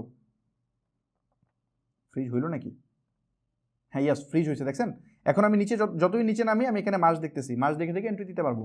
এটা হচ্ছে, এটাকে বলে যে আমি কেমনে মানে লেআউটটাকে কীভাবে কনফিগার করতেছি। সো এবং ধরেন আমার এই যে একটা একটা করে উপরে উঠা, এটা ঝামেলা না। সো এটা উঠার একদম ইজিয়েস্ট মেথড হচ্ছে আপনি যেটা চাপবেন কমান্ড শিফট তারপরে আপেরোতে চাপলে একসাথে উঠে যাবে, বুঝতে পারছেন, একসাথে উপরে উঠে যাবে। আপনি যদি নিচে নামতে চান সেম প্রসেস, কমান্ড শিফট ডাউনেরও একেবারে নিচে চলে আসবেন। সো মাউস দিয়ে হবার করে সারাদিন নিচে নামতে হবে না, আপেরও ডাউনেরও একসাথে উপরে উঠে যাবে। ওকে, সো এটা গেল। তো আমি এটা ফ্রিজ করতে পারলাম। এখন এটা ফ্রিজ করে লাভ কি, আমি যদি ধরেন যে এদিকে গিয়ে এন্ট্রি দিই, তাহলে আমার এই বাম পাশের আমি তো ভুলে যাবো যে কোন জায়গায় আমি এন্ট্রি দিতেছি, তো ভুলে যাবো, তাই না। এই বাম পাশে যে এটা ছিল মানে হেডিংগুলো ছিল, এই হেডিংগুলো আমি কেমনে বুঝবো, এই হেডিংগুলোকেও ফ্রিজ করতে হবে। এটা কেমনে করে, এই হেডিংগুলো ফ্রিজ করে কীভাবে, হেডিংগুলো ফ্রিজ করে ফর এক্সাম্পল ধরেন আমি এই যে এইগুলো ধরেন আমি ফ্রিজ করতে চাই, সরি এই দুইটাকে ফ্রিজ করতে চাই, তাহলে এই দুইটাকে সিলেক্ট করে, সরি এই যে ফ্রিজ এখানে দিলে ফ্রিজ হবে। এখন দেখেন এই যে এখানে ফ্রিজ হয়ে গেছে, কিন্তু আপনি জানেন দিকে দেখছেন ফ্রিজ হয়ে গেছে, রাইট, ওই বাম পাশ কিন্তু ফ্রিজ হয়ে গেছে। সো এভাবে বেসিক্যালি ফ্রিজ করতে হয়। আচ্ছা, এখন এটা দেখেন একটা ঘটনা হয়েছে, কিন্তু উপরে ফ্রিজ চলে গেছে, দেখছেন উপরে ফ্রিজ চলে গেছে, বাম পাশে একটা ফ্রিজ হয়েছে। এখন দুইটাকে একসাথে কেমন ফ্রিজ করে, সো এটাকে আমি একটু আনফ্রিজ করি আগে। এই দুইটাকে ফ্রিজ করার প্রসেস হচ্ছে, ধরেন আমি কোন ঘর ফ্রিজ করতে চাই এটাকে দেখতে হবে। যেমন উপরের থেকে আমি এই যে এই 1 নাম্বার এই যে এটা ফ্রিজ করতে চাই, এটা ব্লু মানে মাসের যে ঘরটা এটা, তারপরে এদিকে কি ফ্রিজ করতে চাই, ধরেন এ এবং বি এই দুইটা ফ্রিজ করতে চাই, এই দুইটা পার্ট একরকম থাকবে, মানে এই দুইটা পার্ট অলওয়েজ মানে এটা ঠিকঠাক থাকবে। এটা কেমনে করব, তো এই পাশ থেকে মানে বাম পাশ থেকে আসতে হবে 2 ঘর পার করতে হবে, 2 ঘর পার করে আমি সিতে আসলাম, এবং উপর থেকে আমি ফ্রিজ করতে চাই একটা, তাই না, তারপর নিচে নামতে হবে 1 ঘর। তো আমি সি থেকে নিচে আসলাম, মানে C2, মানে এটাকে কেমনে এই সেলকে ইন্ডিকেট করে এইভাবে, মানে C2 এই নিচে 2 এটা সিলেক্ট করতে হবে। এটা সিলেক্ট করে আমি এখানে ফ্রিজে যদি চাপ দিই এখানে, তাহলে দেখেন এটা হয়ে গেছে। এখন আপনি টানেন, দেখছেন এটা কিন্তু ফ্রিজ হয়ে গেছে, নিচে যান ফ্রিজ হয়ে গেছে। সো আশা করি বুঝতে পারছেন এগুলো কেমনে করে। আরও ফরম্যাটিং করা যায়, আপনি এটাকে একটু কালারই চেঞ্জ করে ফেলেন, যেহেতু এটা হোমে গিয়ে এটার কালারটাই চেঞ্জ করে ফেলেন। হইতে পারে এটার কালার, কী কালার হতে পারে, একটু এই টাইপের কালার দিয়ে দেন। তারপরে এই ওপেক্সটার কালারটা একটু চেঞ্জ করে দেন, দেখতে সুন্দর লাগবে বা আপনার পড়তে ইজি হবে। এটাকে ব্লু করে দেন, টেক্সট কালারটা হোয়াইট করে দেন। তারপরে এটার কালার চাইলে চেঞ্জ করতে পারেন, নাও করতে পারেন, আপনার ইচ্ছা। সো ধরেন আমি এটার কালারটা চেঞ্জ করব, ফর এক্সাম্পল কী হতে পারে, ওটা গ্রিন কালার করতে পারি। গ্রিন কালার করলে এটাকে আবার টেক্সট কালারটা হোয়াইট করতে হবে। তারপর যে 3 মাস আমি লস করব সেটাকে আমি একটু রেড করে দিব, রেড মানে এই 3 মাস আমি লস করছি। সো এই তো এইভাবে বেসিক্যালি করতে হয় আর কি। সো এক্সেল নিয়ে আলোচনা করতে অনেক সময় লাগবে। সো আমি যতটা সম্ভব চেষ্টা করছি বেসিক ওয়েতে একটা ক্যাশ ফ্লো আপনি কীভাবে বানাবেন সেটা। আচ্ছা সরি, আরেকটা ইম্পর্টেন্ট পার্ট আমি মিস করে গেছি, রাইট, দাঁড়ান এটা একটু আমি দেখাই দিই, বাদ পড়ে যায় কত কিছু। দাঁড়ান একটা জিনিস, এটার সাম টানতে হবে আপনাকে, হ্যাঁ এটা সাম টানতে হবে। যেমন আমি একটু কাজ করি, ভিউটা, আচ্ছা ভিউটা থাক সমস্যা নেই, এটাকে আপনাকে সাম করতে হবে। যেমন ধরেন আমরা এখানে কিন্তু সাম আপ করি নেই যে 1 বছরে আমার কয় টাকা প্রফিট হবে এটা আমি জানি না। সো আপনাকে এটা 1 বছরে কত প্রফিট হবে সেটা জানতে হবে। এটা কীভাবে করবেন, ফর এক্সাম্পল এখানে আপনি লিখবেন যে 6 মান্থ লেখেন, 6 মান্থ আর এটাকে লেখেন 1 ইয়ার, 1 ইয়ার। আচ্ছা, এই 6 মান্থে কী হবে, ইকুয়াল দিবেন, ইকুয়াল দিয়ে এই যে এইখানে আছে না, এটা সিলেক্ট করবেন, সরি ভুল করছি, সাম দিবেন, সাম দিয়ে এখান থেকে সিলেক্ট করে আপনি 6 মাস পর্যন্ত সিলেক্ট করেন, সম্ভবত এই পর্যন্ত 6 মাস, right? Yes, then enter. So এই 6 মাসের আপনার খরচ কত এটা চলে আসছে, এখন এটাকে টান দেন এই পর্যন্ত, তার মানে এইখানে আপনি কস্টিংটা চলে আসছে, রাইট? এখন এইখানে সেম ওয়েতে আমি একটা কাজ করি, এটাকে টান দিয়ে নিচে নামাই দিই পর্যন্ত, ওকে। সো এই পর্যন্ত চলে আসছে, মানে এখানে আমরা কত টাকা পর্যন্ত আমাদের কস্টিং হচ্ছে সেটা আমি এখানে নিয়ে আসলাম, এগুলোকে আমি 0 করে দিই, দরকার নেই 0, ওকে। সো এটা হচ্ছে 6 মান্থের কস্টিংটা আমি নিলাম। এখন এখানেও সেম করতে হবে, সরি এখানে করতে হবে 1 ইয়ারের সাম, এটা সিলেক্ট করে কন্ট্রোল শিফট রাইট এরো, তার মানে পুরোটা সিলেক্ট করবে একসাথে, মানে একটা একটা করে সিলেক্ট করার দরকার নেই, সিলেক্ট করে জাস্ট হচ্ছে bracket close and enter, enter দিয়ে জাস্ট আমি এটাকে টান দিয়ে একদম লাস্ট পর্যন্ত নামাই দিব, এখানে ফাঁকা ঘরগুলো আমি বাদ দিয়ে দিচ্ছি, দরকার নেই, ওকে। সো এটা 1 বছরের সামারিটা আমার চলে আসলো। এই যে এখানেও সেম ওয়েতে আমার সামারিটা করে ফেলতে হবে, ইকুয়াল সাম, এখান থেকে 6 মাস হয় কোন পর্যন্ত, এই পর্যন্ত 6 মাস, ব্র্যাকেট ক্লোজ অ্যান্ড এন্টার।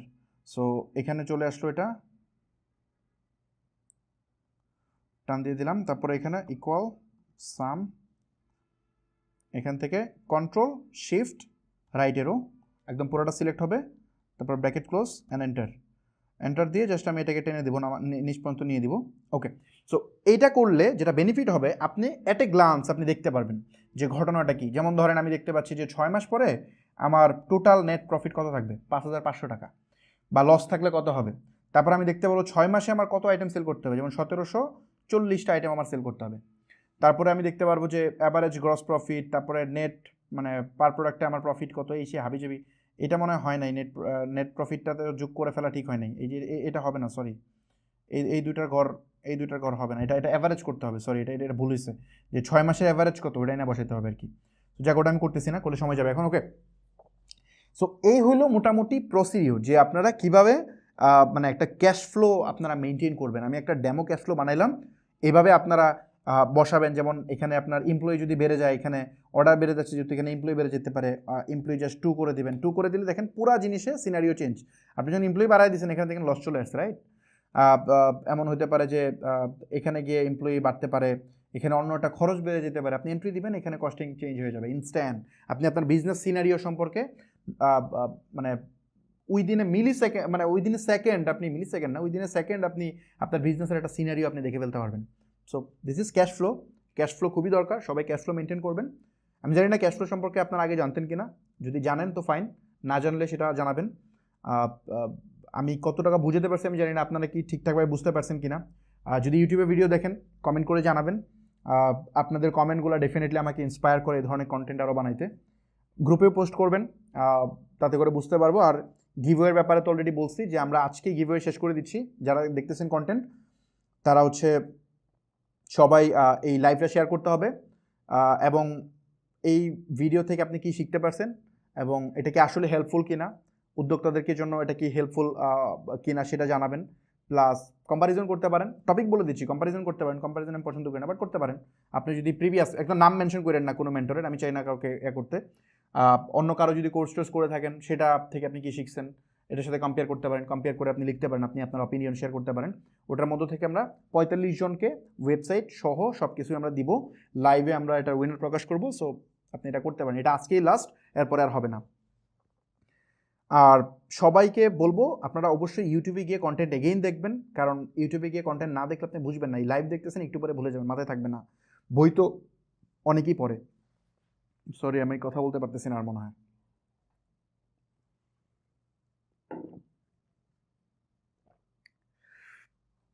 2 ঘন্টা হয়ে গেছে মনে হয় ক্লাস, সরি। আপনাদের হয়তো দেখতে অসুবিধা হচ্ছে, আদারওয়াইজ আমি হয়তো আরও লম্বা করতাম। যাক, বাই দ্য ওয়ে, আপনারা ইউটিউবে গিয়ে কন্টেন্টগুলো দেখবেন। বই তো সবাই পড়ে, বাট ওটা থেকে বেনিফিটেড কয়জন হতে পারে, তাই না? বইয়ে তো সবারই নলেজ থাকে। এই যে কন্টেন্ট সবাই দেখছেন, কয়জন বেনিফিটেড হতে পারবেন? প্র্যাকটিস করতে হবে, বারবার দেখতে হবে, তাইলে আপনি পারবেন। আর কনসিস্টেন্সি থাকতে হবে। আপনি কত সময় দেখতেছেন, মানে আপনি কত সময় লার্নিংয়ে দিচ্ছেন, কতবার প্র্যাকটিস করতেছেন, এটার উপর ডিপেন্ড করে। সবাই পারবেন না, এখানে প্রচুর মানুষ দেখতেছেন, আমাদের কন্টেন্ট অনেক লাখ লাখ মানুষ দেখে লাভ কি? সবাই এখানে বেনিফিটেড হতে পারবে না। আমি চাই যে অল্প কিছু মানুষ বেনিফিটেড হোক, সমস্যা নাই, বাট হোক, তারা এই নলেজটা নিক। আমি যেটা অনেক কষ্ট করে শিখছি সে এখান থেকে ইজিলি শিখুক, এটা আমি চাই। সো নলেজ শেয়ার করবেন, নলেজ এক জিনিস দিলে বাড়ে। এই যে ফ্রিতে আপনাদেরকে দিচ্ছি এটা ডেফিনেটলি আমার বাড়বে। নলেজ এক জিনিস যেটা দিলে বাড়ে, দুনিয়াতে একটাই জিনিস, আর কিছুই নেই। সো আপনি দেখতেছেন লাইভ, যদি মনে করেন এই বুট ক্যাম্পটা হেল্পফুল, তাহলে আপনার পরিচিত যারা আছে তাদেরকে ডেফিনেটলি অ্যাড করবেন নেক্সট লাইভ ক্লাসে। এই তো। সো আজকে আমরা শেষ করতেছি, এবং 3 নাম্বার ক্লাসে আমরা আরও প্র্যাকটিক্যাল সেশনগুলোতে যাব। আমাদের ক্লাস যত যাবে তত আরও অ্যাডভান্স টপিক আসতে থাকবে। মাত্র তো স্টার্ট, আরও অনেক অ্যাডভান্স টপিক সামনে আসবে, কারণ আমি স্লোলি যাচ্ছি বিকজ অফ এর জন্য। আর যেহেতু আমাদের বিজনেস ওয়ার্কশপ আমরা প্ল্যান করছি যে বিজনেস ওয়ার্কশপ আসবে না, সো মানে বিজনেস ওয়ার্কশপ আমাদের সাইড থেকে করার যেহেতু এখন পর্যন্ত ওইরকম কোনো প্ল্যান নাই, যেহেতু একটা বিজনেস ওয়ার্কশপ চলতেছে আমাদের। সো অনেকেই চাচ্ছিলেন বিজনেস ওয়ার্কশপের ব্যাপারে, তো ওই জন্য আমি চেষ্টা করবো যত বেশি সম্ভব নলেজ এখানে শেয়ার করার জন্য। সো বিজনেস ওয়ার্কশপ কেন আসবে না এটা নিয়ে প্রচুর মানুষ পোস্ট করে আমি জানি, বাট এটা দেখেন, এটা খুব কমপ্লেক্স প্রসেস, যার কারণে আমরা আপাতত চাচ্ছি ব্যাপারটা মানে এই মুহূর্তে, এটা হয়তো ফিউচারে আমরা করবো, বাট এই মুহূর্তে না, কারণ ওখানে ওয়েবসাইট ডেভেলপ থেকে শুরু করে হিউজ এটা নিয়ে কথা বলে অনেক সময় পারবে। সো এই পর্যন্ত আজকে রাখি সেশন, ইনশাল্লাহ নেক্সট 3rd ক্লাসে দেখা হবে। এটা হবে বৃহস্পতিবার, আই থিঙ্ক, হ্যাঁ বৃহস্পতিবার রাত 9টায় হবে। সো আপনারা চলে আসেন, ইনশাল্লাহ ওই ক্লাসে দেখা হবে। আরও প্র্যাকটিক্যাল বা আরও নতুন কোনো কিছু হয়তো চেষ্টা করবো দেখানোর জন্য আপনাদেরকে। আল্লাহ হাফেজ।